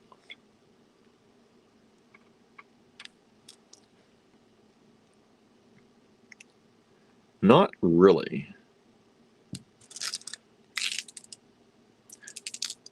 They kind of do like on a crease, but there's not much.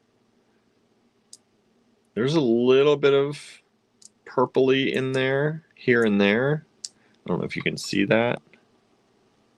That glows, but it's not a lot. Maybe pink calcite druzy. Yeah, I don't know. I 100% don't know. We've been selling them as rose quartz. I don't think they're exactly rose quartz, but they're pretty stones. So I will say that. I have to leave it at that because I honestly don't know what to do with it other than that. Let's see. We have sold all but one of these. All but one. Whatever they are. I'm leaning toward like a peach muscovite. But usually, like I said, muscovite's usually, even the peach muscovite is usually a little bit darker in color. But I do know that muscovite does tend to have that kind of sparkle here and there. So I don't know. I don't know. They're going for pretty, right? Yeah, they're pretty. So I've got one left. If anybody wants to buy one more, I've got one left of those. LGS 43. I think they're a really good price, whatever they are. See, we're honest. Sometimes we don't know. Or sometimes we think we know, or they're marked something and we're like, they're marked this, but I don't think that's, because these are vintage. So, you know, they're not always right. Next up are these. I love these slabs of Tiger Eye. They're almost kind of matte. They're not quite matte. They're like a semi-gloss when you're talking. It's like semi-gloss beads. They're vintage, super pretty. Oh, we just sold the last one. Somebody grabbed that last one. Thank you so much.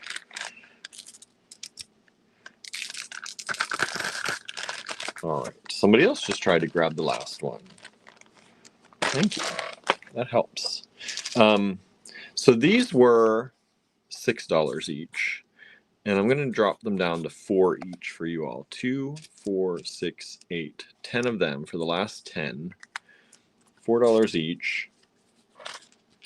Like if you figure, if this were a strand, that would be an expensive strand because these are nice stones.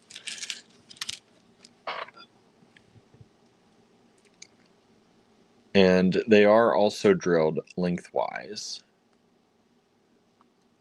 And they're slightly faceted. They're like semi-gloss. I don't know how they do this, that they're not like fully glossy, but they still have kind of a matte-like appearance.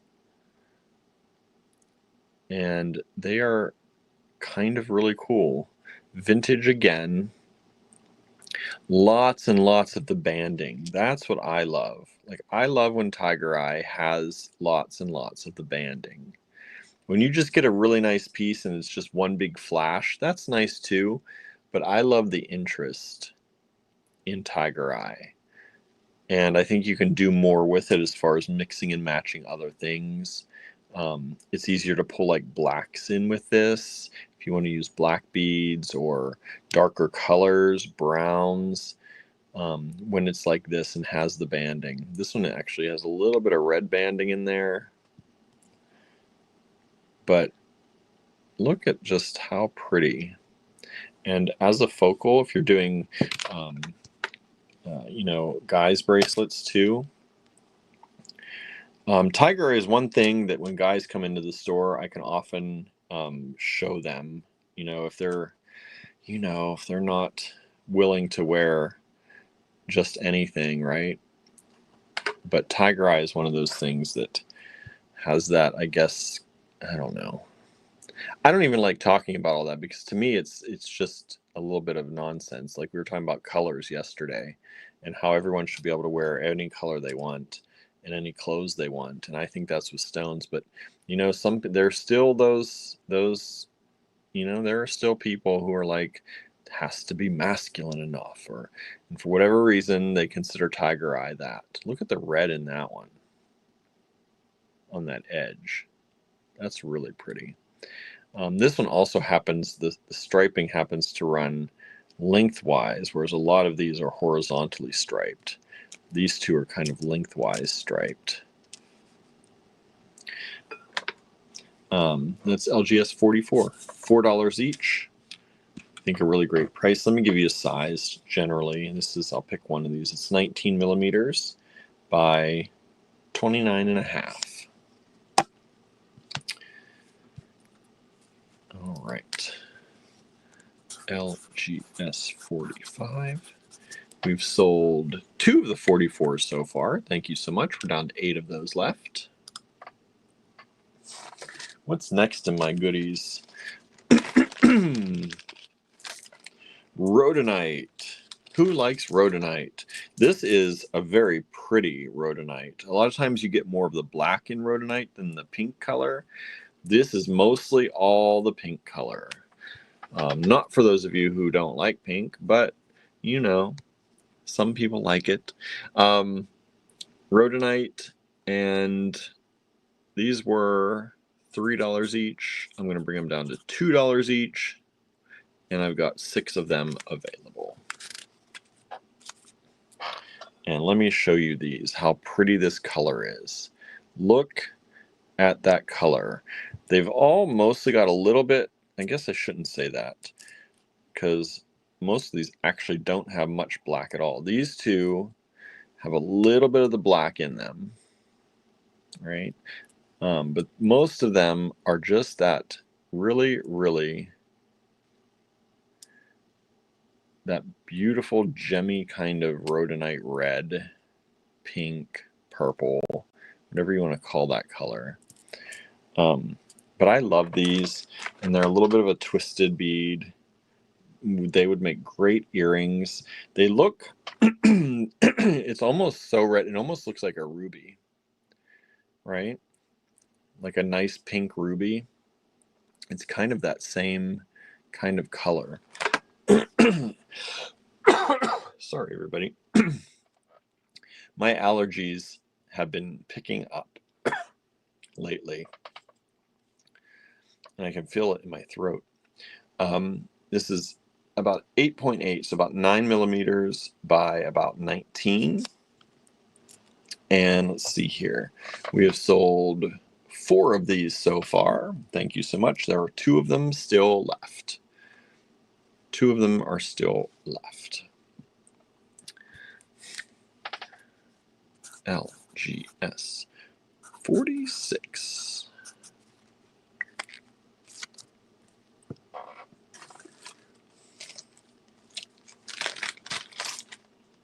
This is aquamarine, and these were $6 each. I'll take them down to 5, even though that hurts a little bit because these are really kind of nice. Got 4 of them available. LGS 46, beautiful aquamarine, faceted. They are drilled. This one's drilled corner to corner. the rest of these are drilled kind of lengthwise. I don't know how that corner to corner one got in there. This one's kind of that way. And this is LGS 46.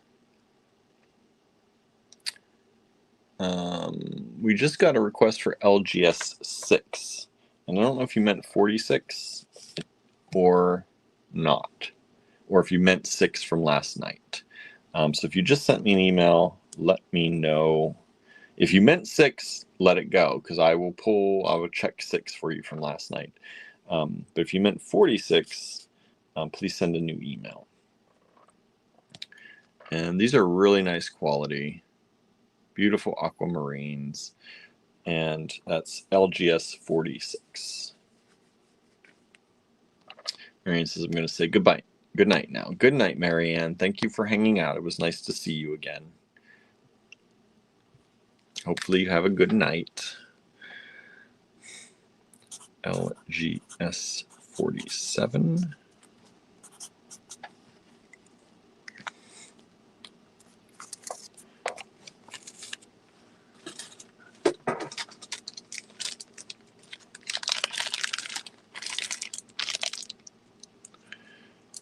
I have these. Oops, come on. This is a little bit different. These aren't necessarily stones, they're shell. But I have these 5 shell beads, LGS 47. I'm going to do them for $1.50 each only. And they're really, really pretty. They're a dyed shell, vintage dyed shell.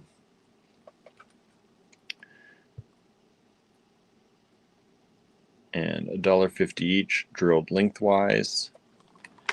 And they are approximately 25 by 29.5.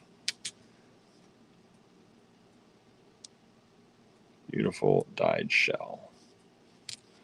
LGS 47.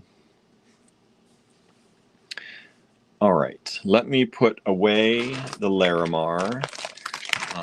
One more look at that for everybody in case you want to grab some of that. This is very kind of rare and unique. We don't pull this out very often. So this is the Larimar, $6 a bead, still available, LGS 41.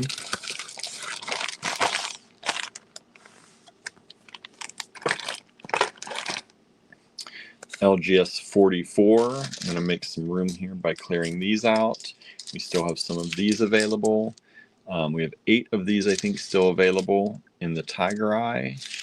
I'm always surprised when these don't sell right away, because that's my kind of thing right there. I love that kind of stone with the matrices and the banding.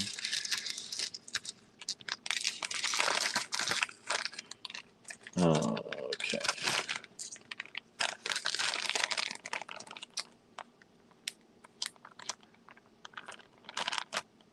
Okay, got that. So that person meant 45 times 2. So 45 is now sold out. Thank you so much. I appreciate that. I will put those away too. These have sold out the rhodonite.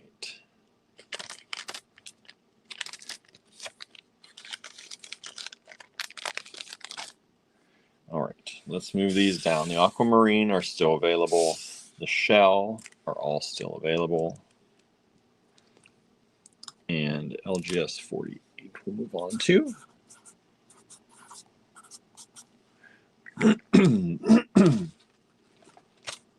Oh, these are nice. We had these at $5 each. I'll take them down to, I can go down to 4 on these, because these are super nice. 1, 2, 3, 4, 5, 6. Got 6 of these available. These are in fossilized coral. And obviously, if they're fossilized coral, these are like ancient beads, right? These are old. And so these have really pretty patterns in them. These are drops, so they're drilled across the top. But they are really a pretty color. And they've got some of these like kind of almost hidden patterns in some of them and how they reflect the light. Like that almost looks like it's scaly, like fish scales, which is kind of really cool. But these are fossilized coral. And I'm trying to set them where the tops are on each of them so you can see as I set them down. Really pretty, almost like reds in this one. Like I can see, let me look at something real quick. Like if you took like a rhodonite and mixed it with one of those, like look how pretty that is together. Like if you were going to make some kind of a pendant or earring with that, it might be hard because they're more top drilled, but you could set, actually it might be pretty easy if you did something like this, right? One on each side. Look how that really brings out that red in some of them. I think that's really pretty. And this one has the typical coral marks, right? You see those little kind of round speckly points in there. And then this one too has some of that more toward the bottom and the edge. So just really pretty fossilized coral. LGS 48, 6 of them available. I've placed them where the tops are so you can see where the tops are on each. And so far we've sold 2 of those. There are 4 of them still available. Thank you so much. I'm going to move these over a little bit more. I always underestimate how far this camera reaches. You can still see that over there. Maybe don't need them that close, but there we go. All right. LGS 49.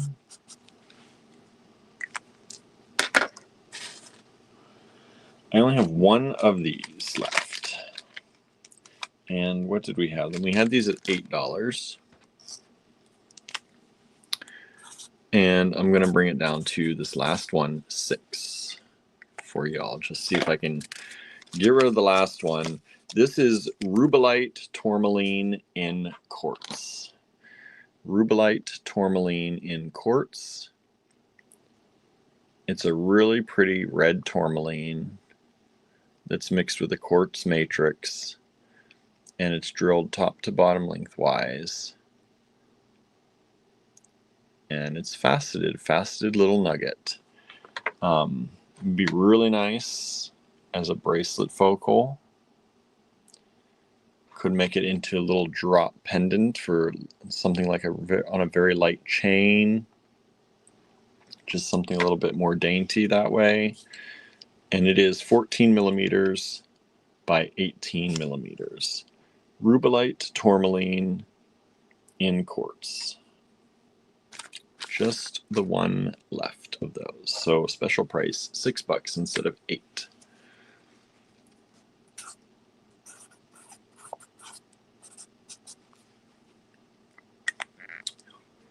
Okay.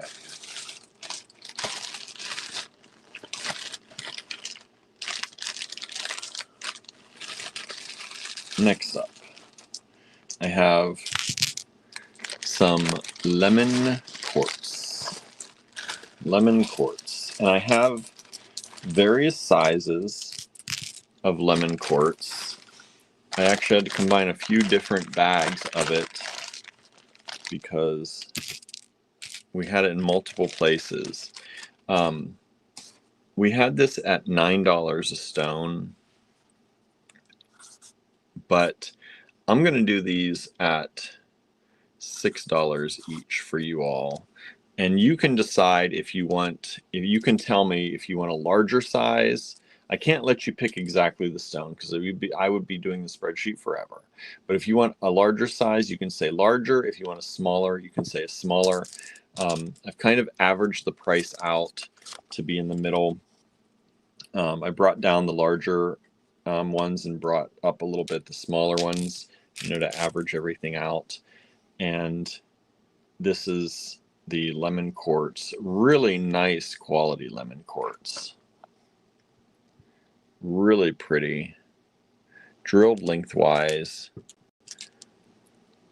And like I said, you can pick larger or smaller, or I'll pick for you if you don't say.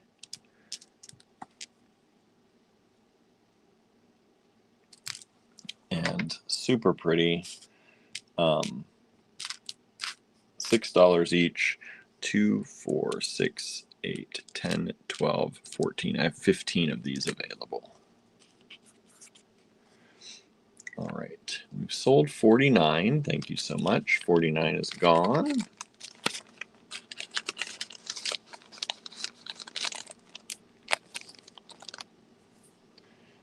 And this is the lemon quartz.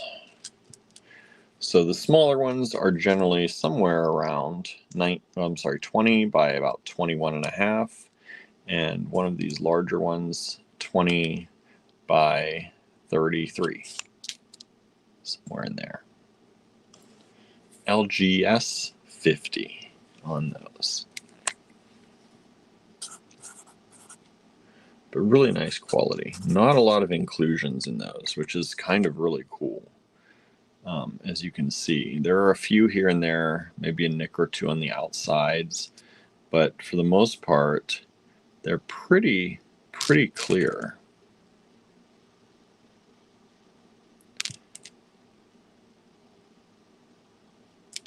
Lemon quartz. Okay, what's next? I'm going to turn on the air a little bit. I'm getting a little bit warm.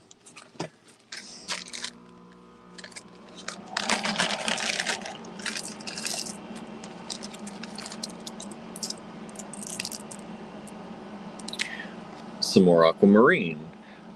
We had these at $4 each. I'll bring them down to $3 each. 2, 4, 6, 8. I've got 8 of them available. LGS 51 aquamarine little nuggets. Really nice, beautiful little aquamarine. Nice quality. Nice blue. It's definitely a blue, not a moss aqua. Right, definitely a nice blue aquamarine.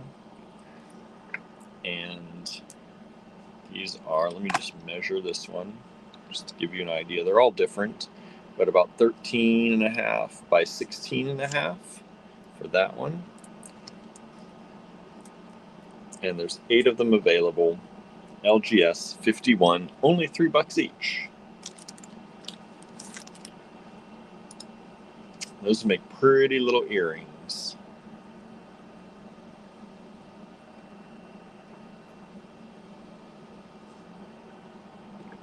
And just so y'all know too, generally, if you're buying in even numbers, I do my best to try to pick you something that looks like a pair, even though it's not all like this. This is hard because these aren't super similar. Like maybe those two go really well kind of together, but they're all different. But I do try, like, I act as if I am making a pair of earrings with them if you order in the pairs or an even number. And I do my best to be like, well, if I were making earrings out of these, which ones would I be okay with going together? Just so you know, I do that. If you definitely don't care about that, you can always say I don't need pairs, but I'm always going to err on the side of trying to get you semi-matching pairs when I can. It's not, like I said, it's not always possible, but sometimes I get down to the last two and it's like, that is definitely not a pair, but that's what we've got.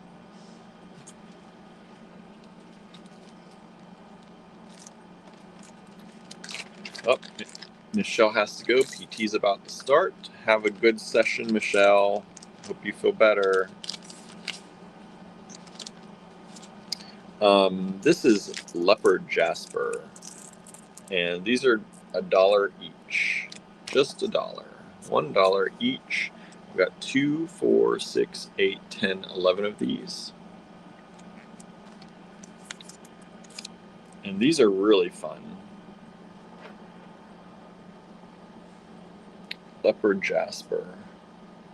Like, look at the patterns in those. Is that not a beautiful, like, these are just beautiful stones. Lots of color, lots of patterns. Look at them. These are fun.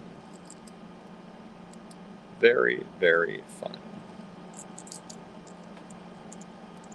Kimberly said, those are cool, aren't they? Really cool. They're vintage, of course. You get those good vintage stones, right? Look at that. Look at that. And they're only $1 each. There's 11 of them available. LGS 52. They do vary quite a bit in size. I'll give you I'll measure one like I do, but it's about 12 millimeters by about 13 by about 10. But they do vary. This would be a hard thing to do pairs of, but I think the way you work with that is just asymmetrical anyway, if you're going to try and do something like that. That's what I would do. Okay, let's see here. Let me put some stuff away to make some room over here. Okay, the aquamarine has not sold. LGS 46, nobody wanted those. That's the lowest price I've ever done on those.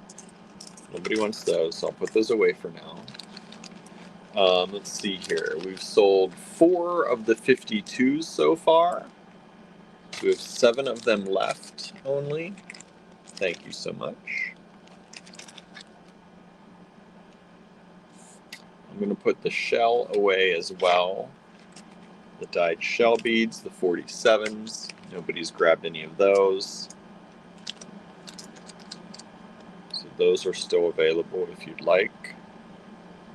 Drilled lengthwise like that. At $1.50 each. And I'm going to move the fossilized coral away as well. These were $5 each, bringing them down to $4 each. We sold 2 of them, so we still have 4 of these available if you're interested in those.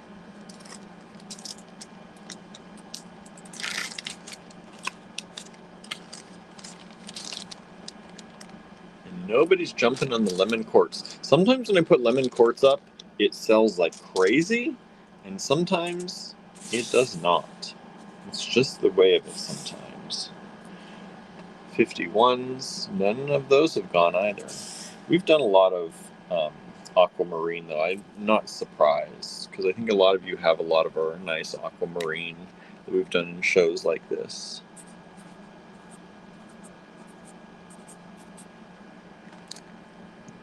It's one of my favorites to show off some of our aquamarine collections. So we've had some pretty nice ones over the years, I'd say. All right. We had turquoise last night, and nobody wanted it because it was too big. So I found some smaller pieces. These are, the old price we had on this is $30 each, and I think that's very fair. So I'm going to keep that. You know what? It is fair, but let's do $28. I'll bring it down $2. $28 each. And these are smaller than the ones from yesterday. And really beautiful turquoise. These are 28.3 by 40 millimeters. So just about 30 by 40. That's the typical size for a pendant. And let's see here. We're starting to sell some stuff. Let's see. We sold a 50 so far. Thank you so much. One of these. We sold one of the 48s. Another one of the 48s. The fossilized coral. Thank you so much. The 52. Let's see. We've still on 4 of these sold. So we have 7 of those still available. All right. LGS 54. Yeah, I think the turquoise kind of speaks for itself. I would talk more about it, but it's beautiful. Really nice turquoise pendants. Top drilled, by the way. Top drilled. All right, let's see. Okay, we've sold one of the turquoise pendants. Thank you so much.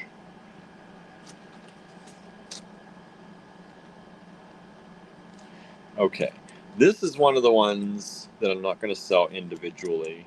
Let me get my calculator up. Just because these are so inexpensive, I'm just going to put them together in a bundle here. Let me see how many. 16 times 3. Okay, so these were together, they would have been about $5. I'm going to make them $4.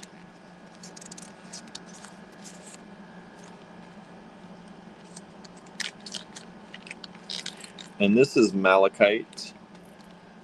These are malachite rounds. And I think these are 6mm. Yeah, 6mm malachite rounds.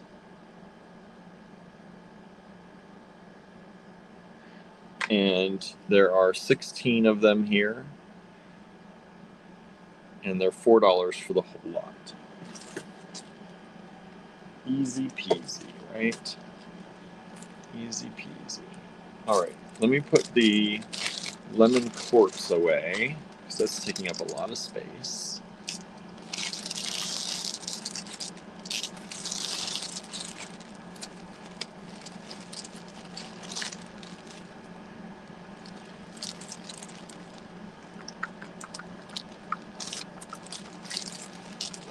So remember, that is lemon quartz.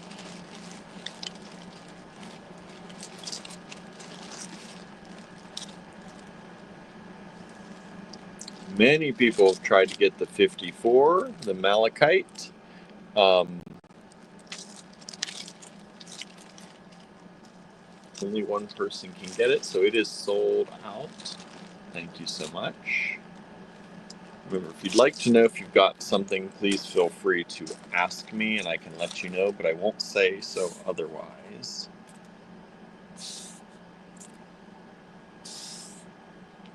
And I will say we have sold this one. Somebody requested one with more of the brown. So on larger numbers like that, and when we only have 2 of them and it's easy for me to know which one is which. So this one with the more brown has sold. This one is still available on the 53. Brought that price down to $28 from $30. That's a really good price, vintage turquoise. And then this one has sold. So let me put these away.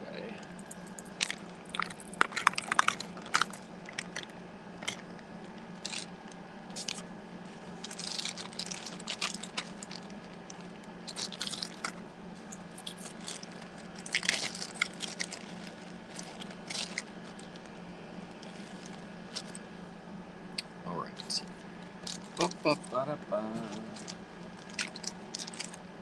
Let's see, what's next?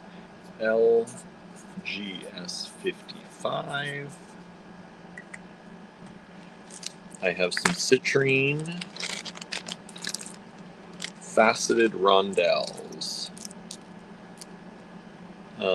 We had these at 6 each. I will bring them down to 4 each for the last 5 of them. Citrine, beautiful faceted rondelles. $4 a bead. Whoops. That's odd. Look at that in there. I don't know. It's an inclusion inside.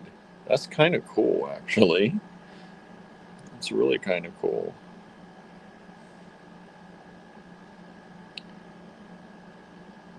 There's this one. And this one.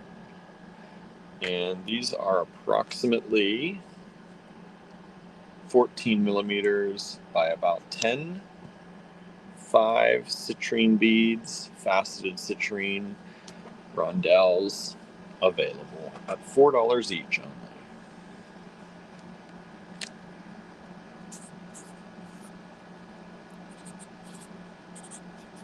only. LGS 56 coming up.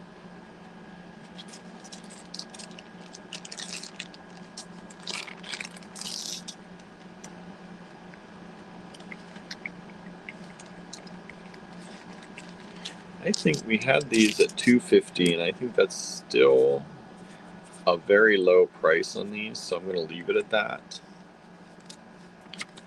$2.50 each.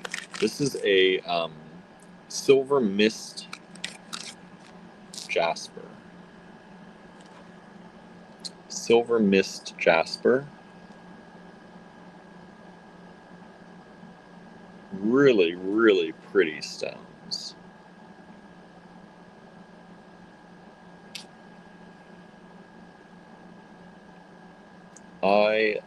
We had one strand of this that we've had in the store for a long time, and it wasn't selling, so we took it apart, and we've got 5 pieces of it left. This is about a 25 by 35 millimeter bead. They are drilled lengthwise. Beautiful silver mist jasper. Yeah, stunningly beautiful. Very pretty. We've sold, let's see, my email's catching up here. We sold 1 of the citrine. Thank you so much. 1 of those have gone.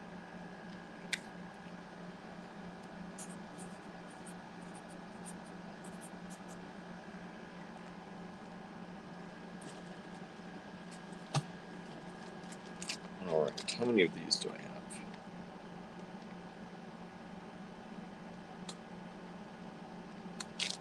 I think there are 20 of these. So we had this at $10. I'll bring it down to $8. These are a malachite, and I believe this is 8 millimeter. And I'm going to combine these two because it's just easier that way. There are 20 of these available. Let me check size. They are 8 millimeter. 8 millimeter malachite rounds. LGS 57. $8 for the whole lot of 20 beads.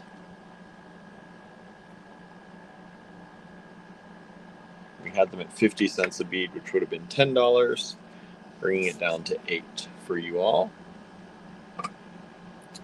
All right, let me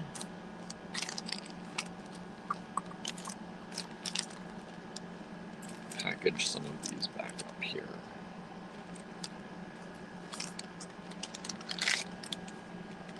Oops, I want to keep that.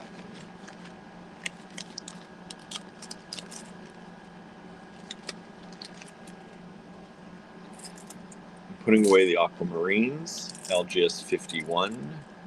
Beautiful aqua, $3 each only. And we have sold 57. Thank you so much. 57, the malachite is sold. I'm going to put 52 away.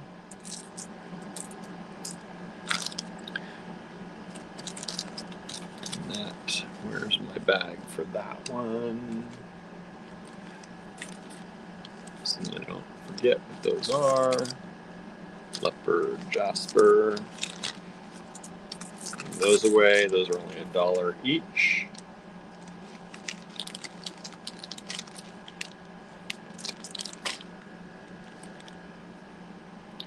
And we have 1 of the turquoise left.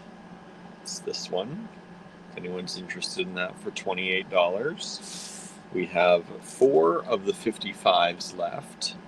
So that's the citrine. We have all 5 of the 56s left. And then 57 has sold. So let me put that one away as well.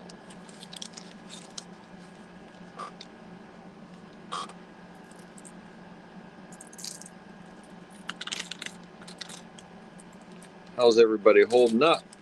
Doing okay?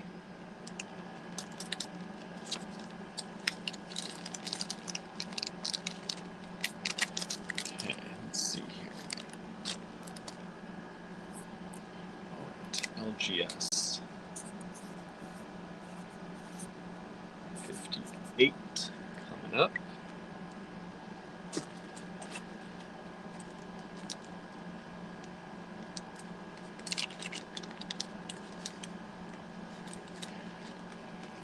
All right, these are super sweet. These are Amazonite faceted coins, and I've got 2, 4, 6, 8, 10, 12, 14, 16, 18, 19 of those. And we had them, let me see, what was the old price in here? We had them at $2.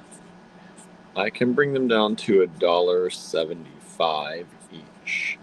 But they're really nice, so I don't want to really go more than that, or less than that. All right, we've sold this one. I'm going to try and do this for people, because if I have to go back later, that's going to be hard. Let me actually put this in a bag for the person. That's why I try not to do too many pick and choose on this, but I'll help you out if I can. Let me separate this one out so that I know.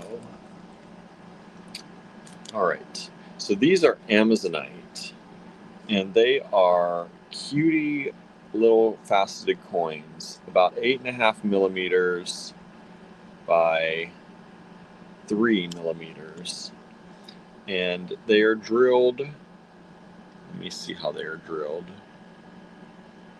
They are drilled top to bottom, sitting like this. How did that fall across the room? So these are really high quality, beautiful Amazonite faceted coins. Super pretty. Beautiful color, that kind of green color. And I've got 19 of them available, $1.75 each only. We have just sold all of them. Somebody just grabbed all of them. Thank you so much. I will put those away.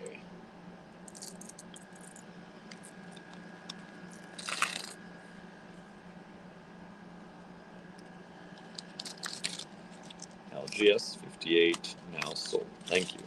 Thank you, thank you.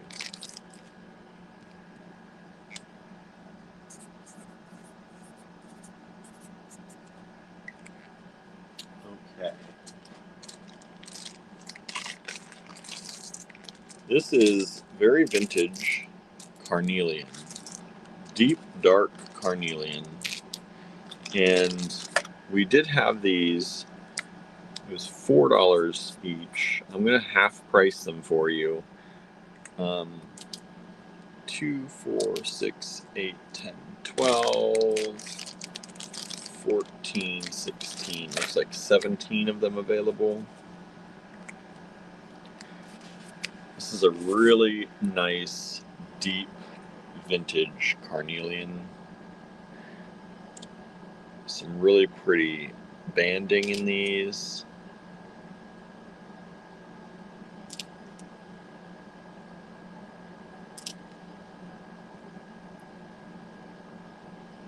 Super cool.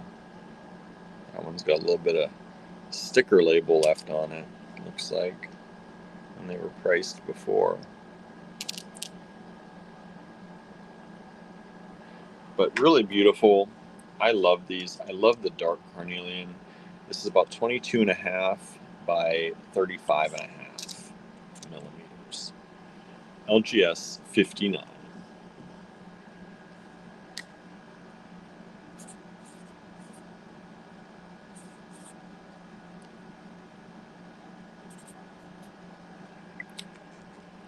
All right, we just sold some of the 59s. Thank you so much. I've still got some available.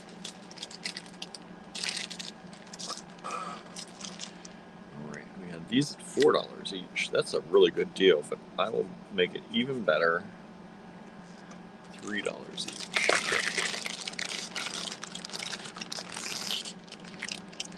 That's the goal of the night, to make everything even better.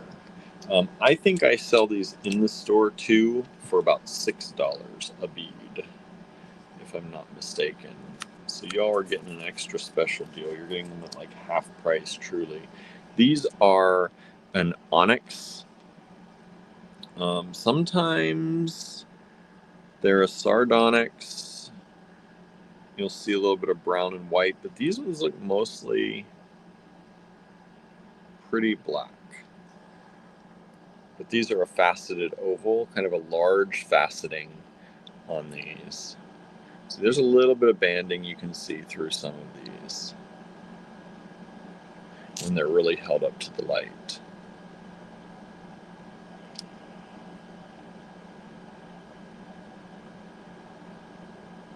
Oops, cat hair. So there's some nice banding through there. So these are drilled lengthwise this way, and they are approximately 31 by 40. We'll say 31 by 40, 30 by 40. $3 each. LGS 60. We've sold some more of the 59s. Thank you so much. I still do have some of those available. I'm going to put the turquoise away. Nobody wants this last piece of $28. You think that's not worth $28? $28. Just buy it and resell it. You'll sell it for more. I shouldn't say that. I shouldn't encourage that. But what you do with your beads once they're yours is your business. But I do think they're worth more than that. Just so you know. Let me put this away. And I'm going to put away the citrine as well. That is still available, but left unsold at this point.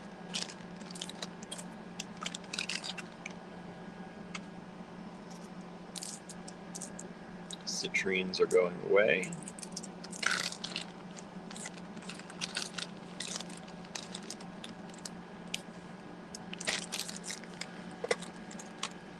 And I'm also going to take the silver mist jasper away.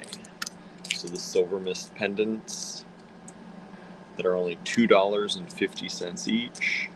I'm going to take those back.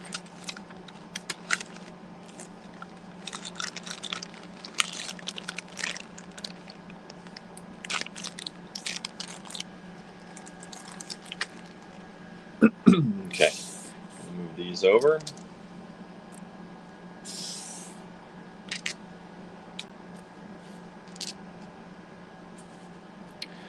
All right, LGS 61 coming up.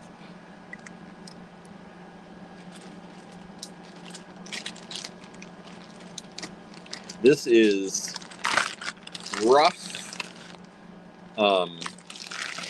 fluorite nuggets. Rough fluorite nuggets. They are drilled, though. They are drilled. They are beads, but they look kind of like specimens. And I'm going to do a real good price on these at $2. $2 each. 2, 4, 6, 8, 10, 12, 14 of them available.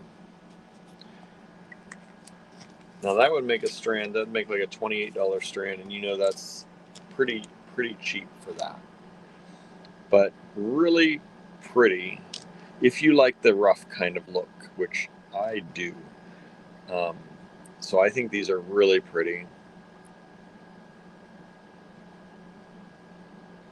I'm trying to find the holes in that one. There's the hole like that. But fluorite nuggets, super cool in the rough form.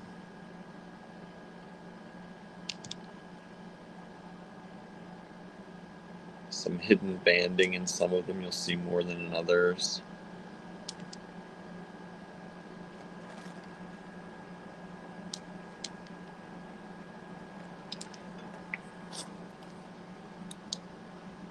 And this should, slightly at least, fluoresce. Fluorite often does. Some of it more than others.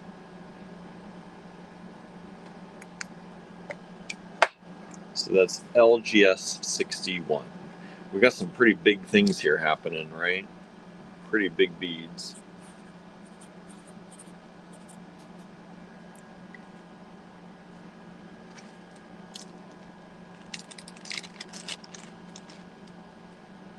All right, I have one lonely smoky quartz faceted rondelle. One is the loneliest number. We had these at 6. I'm going to bring it down to 4 for this one for you. One of these left. And this is about 17.5 millimeters. And thickness-wise, about 12. Really nice smoky quartz. If you got some of that smoky quartz from last night, we had those very clear transparent nuggets. This would go really nicely with that if you wanted to build, kind of put one of these on top of one of those nuggets and make a pendant out of it. That'd be really pretty. LGS 62. One of them left.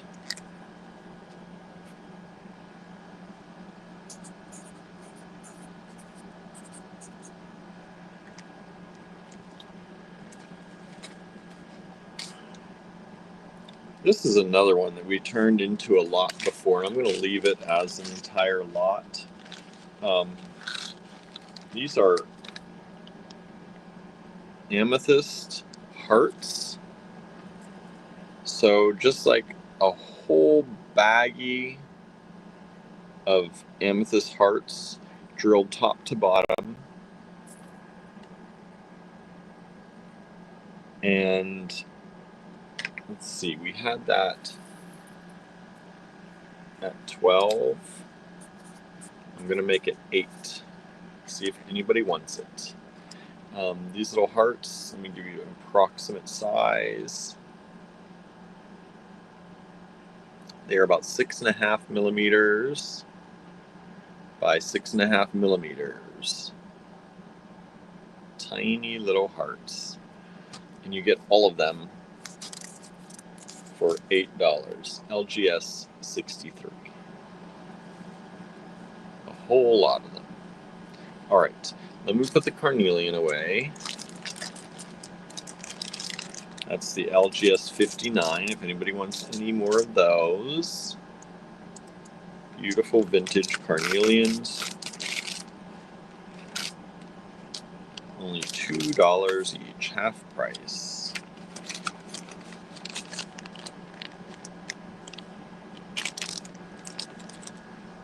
LGS 60, I'm going to put those away.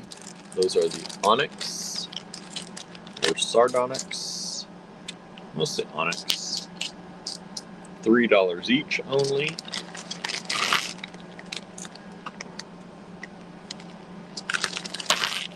We just sold the hearts a few times, but somebody got them. So I'm going to take those away. Thank you so much. I really should have a triangle. Oh, I do have a triangle. Because I don't want to dump all of these anywhere but in the bag. Anne says, did I get the hearts, William? Yes, Anne, you got the hearts. 2 other people tried after you, but missed out.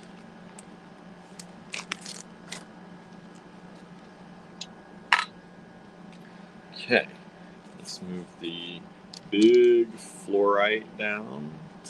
Rainbow fluorite. LGS 64.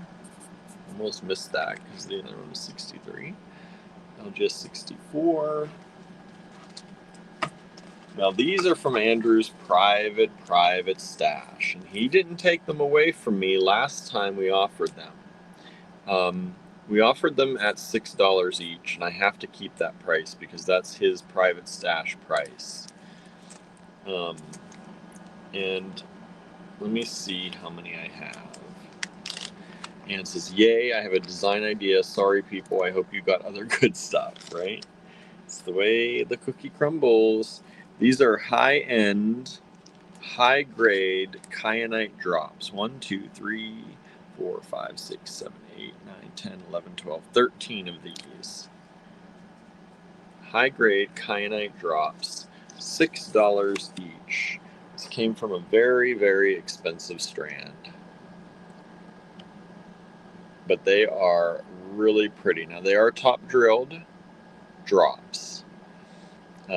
And what Andrew recommended last time on these was, unless you are like a wire wrapping pro, make sure you're using dead soft wire. Thin, dead soft wire if you want to wrap these up. That way you run less of a risk of cracking the top of them. But these are really high-end, nice kyanite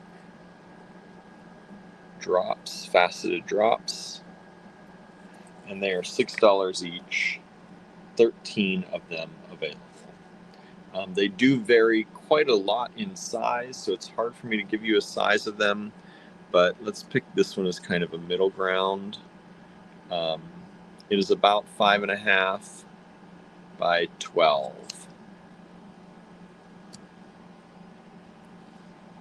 And it's LGS 64.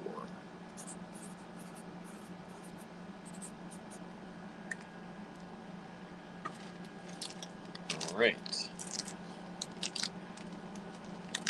Next up,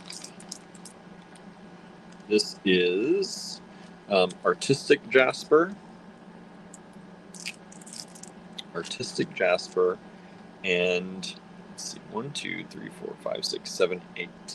They were $1 each, so they were 8. I'm going to bring them down to $6 for the whole lot. And this is Artistic Jasper. They're about 12.5 millimeter stones. They are smooth rounds. They are really pretty in their patterning.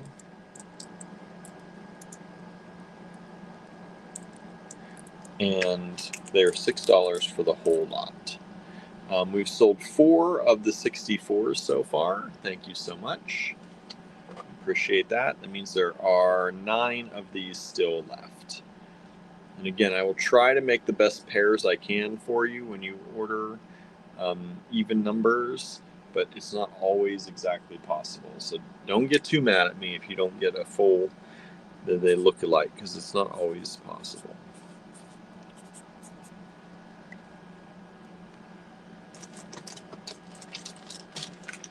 Okay. These were $6 each. I'm going to bring them down to $4 each. 1, 2, 3, 4, 5, 6, 7, 8, 9. 9 of them still available. We just sold another 2 of the 64. Thank you so much. So that means there are 7 of these left.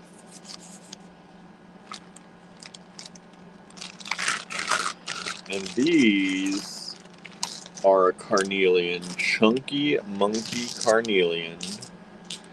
Really, really pretty. Look at these carnelian beads. They are drilled top to bottom, lengthwise. Such a vibrant orange color.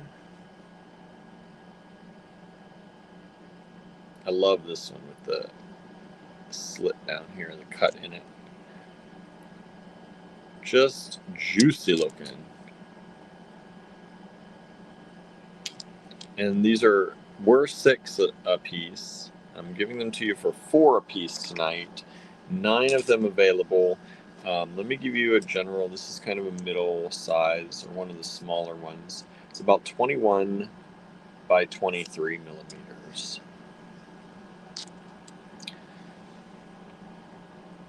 And that's LGS 66. All right, let me put away the gigantic fluorite.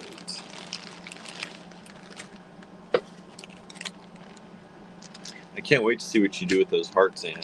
I like it when people have like an immediate design idea, because that usually means it's going to be something good.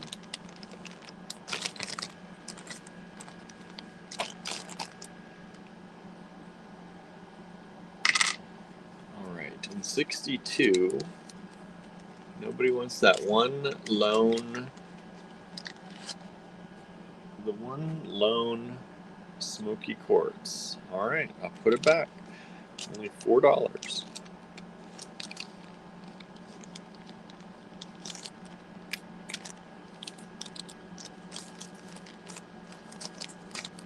Okay, I'm gonna move these down. These are still a little hot commodity. Move this down. Nobody's grabbed 65 yet. The artistic jasper. And we have the carnelian here. GS 67.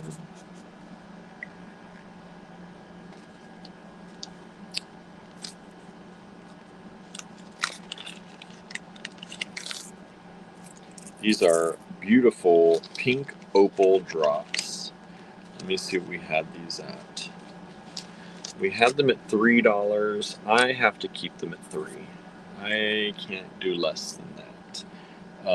2, 4, 6, 8, 10, 12, 14. I've got 15 of them available. We've sold a lot of them at $3. I'm just going to keep that price for those of you who may not have seen them or want to restock on them. They are they're drilled top to bottom, which is nice, but they're very small. You might need the very fine wire in those, or if you're using a small gauge. But these are beautiful pink opal drops. And this says, and I want to see what you make too. I had an idea right away, 2 for them. Oh boy, that's cool. These are about 11.5 millimeters by about 11. And beautiful pink opal, nice high quality pink opal drops. We've had some really nice pink opal on the show here, last few shows, and some really nice stones. So nice mix and match potential if you've gotten any of it recently. I think it mostly has all sold recently too.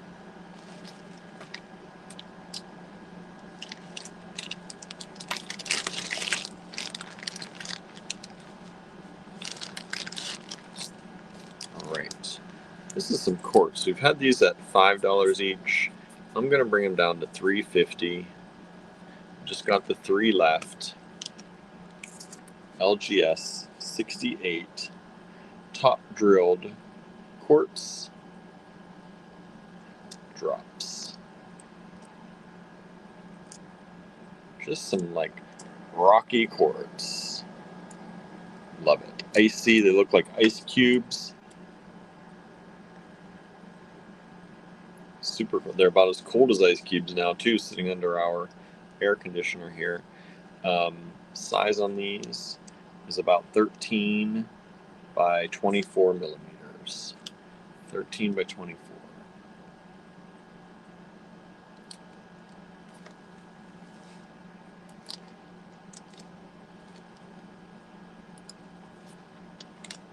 Okay, I'm going to put away these kyanite drops. Last chance to look at those. This is the high-grade kyanite drops from Andrew's private personal stash. And they are $6 each. I think there are 7 of those still available.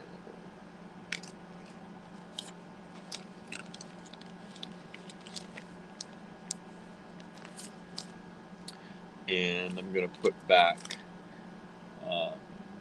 these ones, the Artistic Jasper, $6 for the lot of those. 1, 2, 3, 4, 5, 6, 7, 8. They were $1 each. At $8, bringing them down to 6 for you all. 65.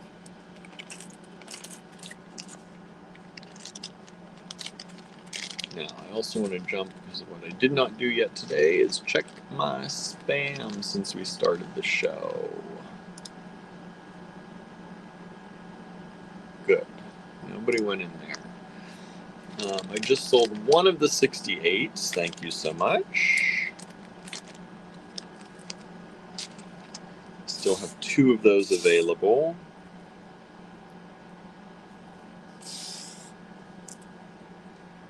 One of the 68s are sold. We still have 2 available.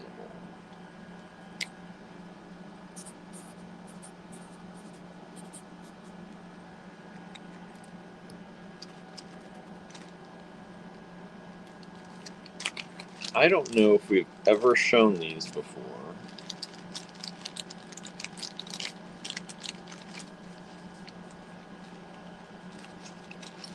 I don't remember showing these. These are carnelian smooth drops. And I'm going to make them, because they're really nice, they're vintage. I'm going to make them $4 each, and there are 5 of them available.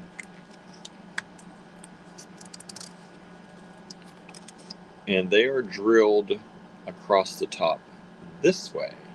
So they drop down, the point drops down instead of what you'd expect this way. So they are a little bit easier to wire wrap because you have to worry less about breaking off the tips when you're wire wrapping things like that. So these are approximately 12 by 22 millimeters. Ooh, getting chilly in here now. 12 by 22 millimeters, really beautiful color carnelian. 2 of them are slightly more transparent, and the 3 up here are slightly more opaque. If you want to pick more transparent or opaque, you can say that in your email. I'll try my best to pick those for you. There you go. LGS 69.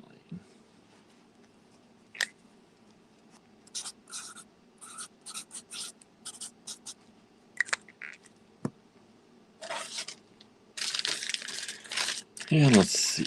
1, 2, 3, 4, 5, 6, 7, 8, 9, 10, 11, 12, 13, 14, 15, 16, 17, 18, 19, 20. There's 24 of these.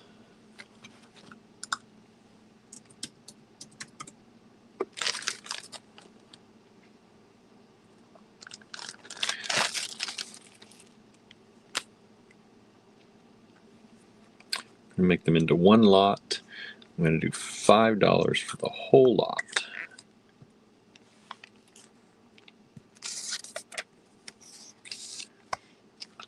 We've sold one of the 69 so far. Thank you so much. Sold one of these drops so far. We've still got 4 of them available. This $5 for all these dendritic agates. This is a dendritic agate. Really, really pretty stones.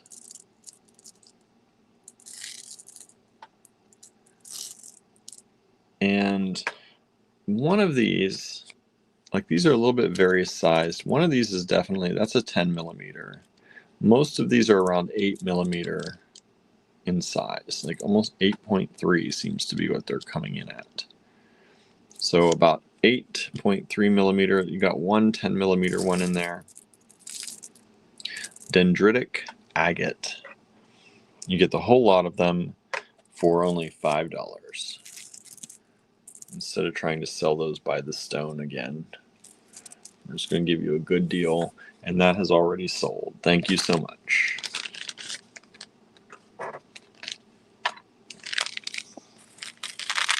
Oh, that's one of the things I wanted to mention. I think somebody had gotten a shipment and they sent me an email asking me to help identify things they got. And I cannot remember if I replied to you or if I forwarded it to Andrew. If you did not get an answer from me and that was you, please resend the questions. I did not mean to ignore you. I meant to wait till Andrew came back because he was in places without cell service very much, and I knew he wouldn't be able to answer. And I don't know if I ever sent him that. So I wanted to look over it with him. And so I never meant to ignore you. If I ended up ignoring you, I didn't mean to. So if you sent that, and you wanted help identifying some things that you had gotten in your order. We always say try and take screenshots and write it down as you order things, but we know sometimes that's hard. So if you ever need help identifying things after the fact, we will do our best from pictures you can provide to us. But yeah, I think somebody did that, and I think I missed getting back to you on that. That's one of the things I said. I had something I wanted to talk about when I was live earlier doing the chat session of things, and that's what it was. Since I had a bunch of people here, now I don't have as many people, but yeah, 1, 2, 3, 4, 5, 6, 7, 8, 9. There are 9 of these. Kieran says, I sometimes put a description in the email I send so I can go back and remember. Yeah, that's a good idea too.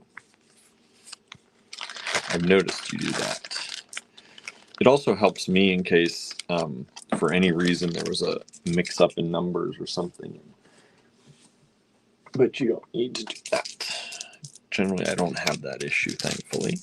These are bronzite.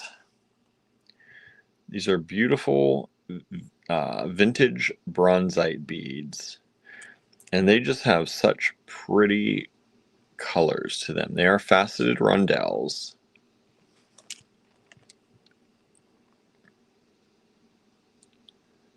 And bronzite is not something you see, I think, very often. And so these are really cool. These are about 15.5 by 11.5 millimeters. There are 9 of them available, and they're $3.50 a bead.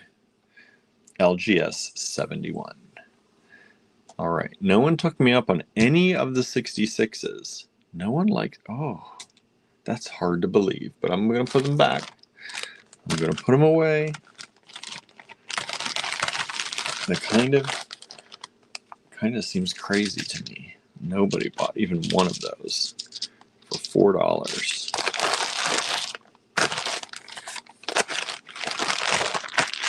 Sometimes I wonder, I'm like, am I weird in what I like? Maybe. I am a little weird. There's no maybe about that.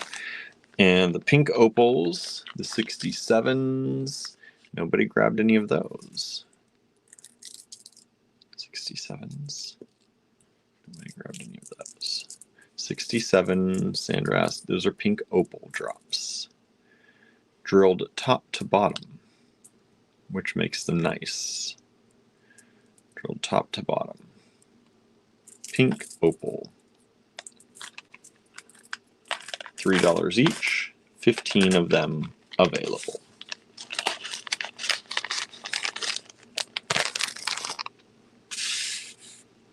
Okay, we still have 2 of the 68s available. We sold 1 of those so far. We still have 4 of the 69s available. We sold 1 of those so far. We have all of the 71s so far.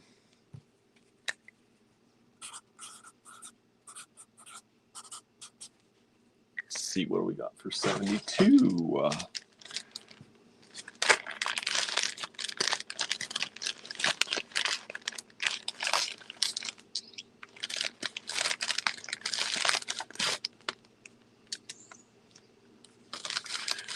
All right, these are Jasper.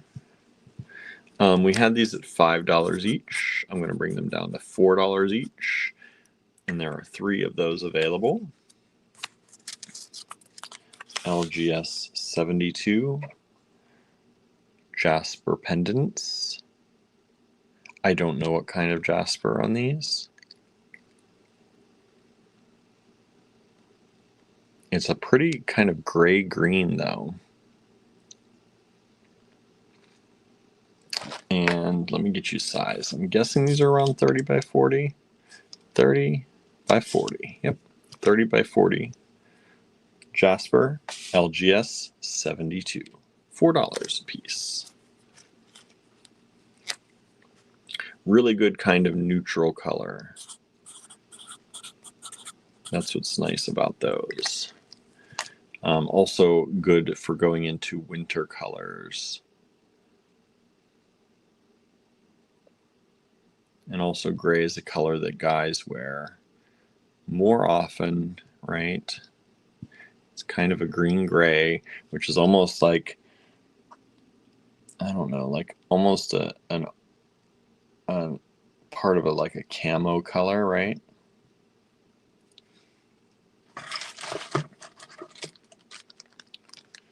Oh, I love these so much. These are weird pieces of chrysoprase. We had these at $6.50. I'll bring them down to $5.50, but I can't go lower than that because I love them and I'd rather keep them than sell them for less than that. Let me find the holes in these. This one is drilled this way. This one is drilled this way. Top to bottom on both of them. Just about where my fingers are.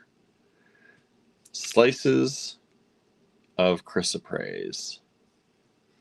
And super cool. I love it. LGS 73.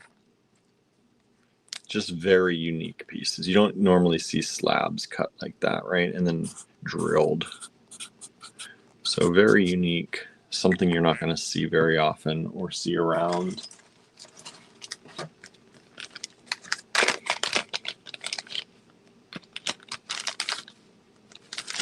All right. We have this piece. This was $12. I'm going to bring it down to, let's just do half price, $6. It's the lowest price we've ever done on that. LGS 74 is this red agate.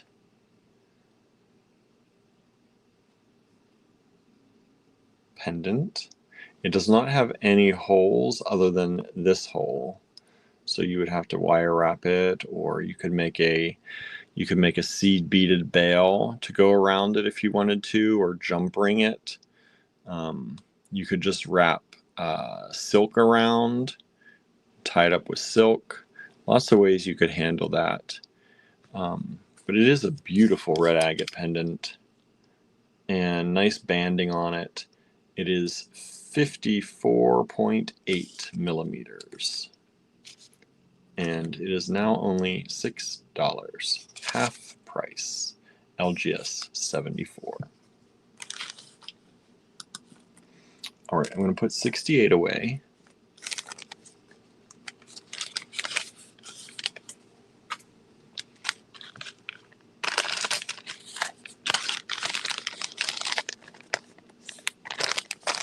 I'll put 69 away. That's this carnelian. Do I have a bag for this? I think I have a bag for this. Yes. It has carnelian marked on there.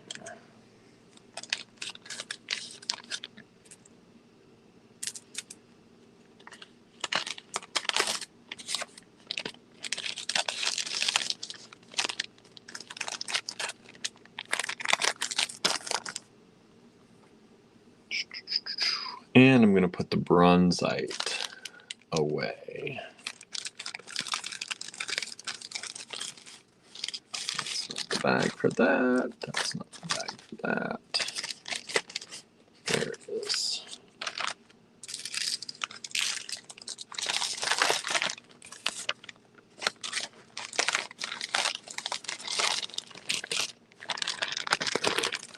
And my guess is the jasper's not going to sell either, so I'm going to put that away.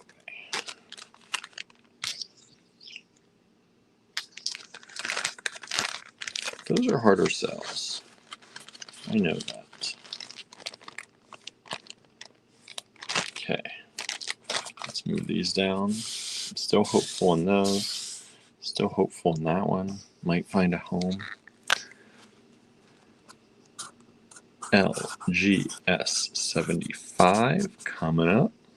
Getting closer to the end tonight. Thank you all for hanging out with me. Those of you who've made it this far. These are labradorite. Now we had these at $8. These don't have as much, if at all, any flash to them, but they're really pretty vintage old labradorite stones. I'm going to put them at $5 each and see if they go. Let me give you an up close. They're really pretty in color. There's a little bit of flash on that one. But they're the old kind of green labradorite, vintage labradorite. There's a little bit of flash. So they each have a little bit of flash to them, not a lot. It's not like the flashiest of stones. They are top drilled. But I think they're unique in shape. It's a unique drop shape, and they're faceted, and they're just an old material stone, and I love the patterning in them. So there are 2 of those available. They are approximately 30 by 20 millimeters, and they're only $5 each now. Kimberly says, I like the shape and the drill hole. Yeah, right? I think they're super cool. But they were 8. They didn't go for 8 before, so I'm dropping them to 5. GS 76. And we'll see if they go tonight. Who knows? Who knows? All right, this is the dyed chalcedony. Some of y'all like the dyed chalcedony. Some of y'all don't. I'm going to price it real good at $2.50 each. And there are 2, 4, 6, 8, 10, 12 of these.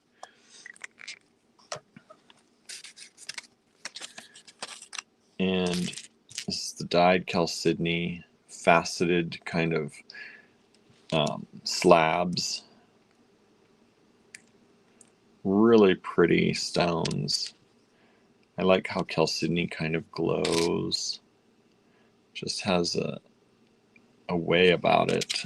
It catches the light in that kind of warm glow kind of way. And 12 of those, $2.50 each only.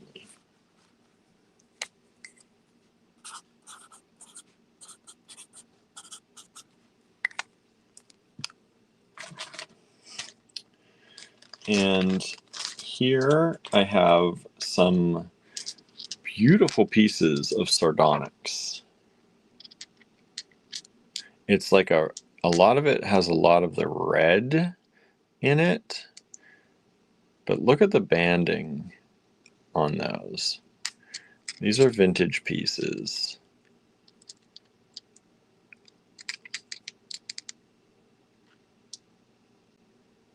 And there are 3 of them available. I'm going to do them for $4 each. And I think that's a really good price for how pretty these are, because I really like them. And they're drilled top to bottom lengthwise, like this. Beautiful colors. I really like all of these, the patterns that are in them. So 3 of them available, $4 each, LGS 77. All right. The chrysoprase is not sold, so I'm going to put those back. LGS 73.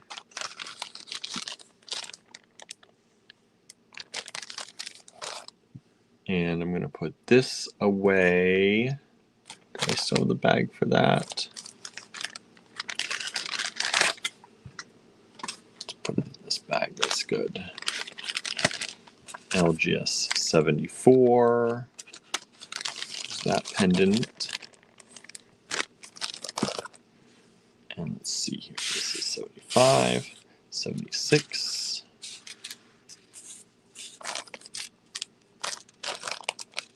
Oh, we just sold both of 73, just as I put it away. Thank you so much. That's the chrysoprase. And then we have... Oh, someone else just tried to get 73 as I put it away. Sorry, everybody. Already sold. Isn't that weird how that happens? I kept showing it, kept showing it, kept showing it. Nobody wanted it. I put it away, and 2 people claimed it at the same time, practically. Maybe waiting to see if I gave it a lower price, right? Even lower? No, I can't. I like those too much. I told you that. All right. These were $6 each. I've only got 2 left, so I'm going to bring them down to $4 each. Sale price. These are an etched agate. Sandra says, did I get 73? Yes, Sandra, you got 73. You got them. Someone else missed out, unfortunately. I wish I had more, because I'd have kept some for myself. These are an etched agate. Cool shape.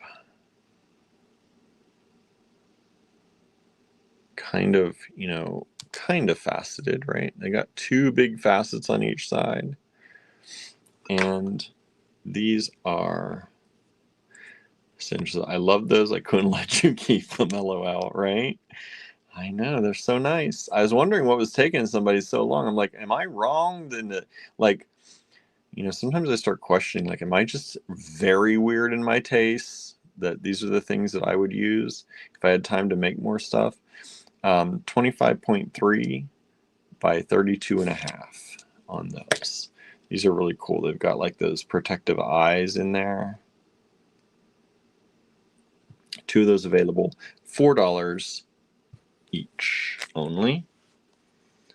LGS 79.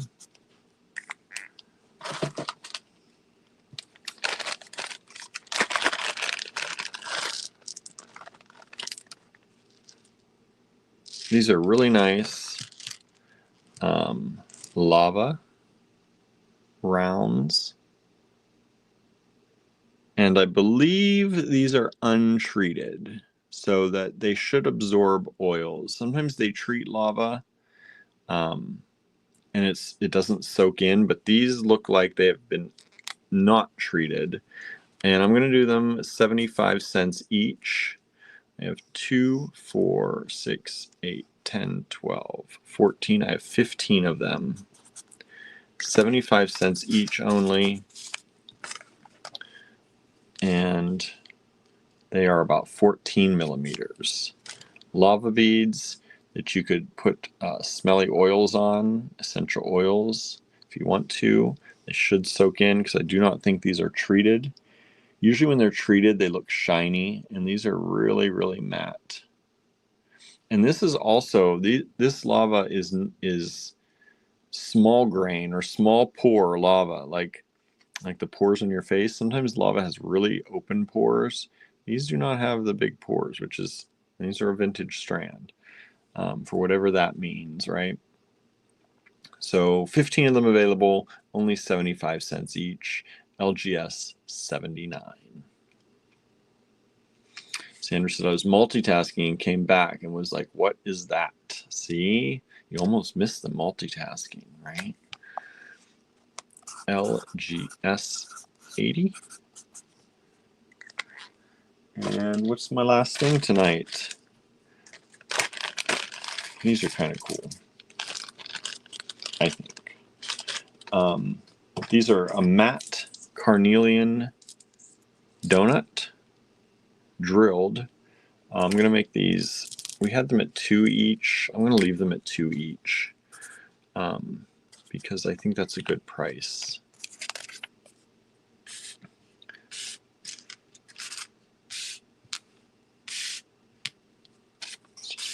down so we can see everything in the camera here. So matte carnelian donut, they are drilled all the way through. So you can put a bead in the center if you wanted to, or a bunch of seed beads in there, do whatever you want. 5 of them available. They are various, slightly varied sizes. This one's 22.8. This one's 21.8. This one's 20.5. About 20.5 again. And 22.8. So kind of 3 different sizes there.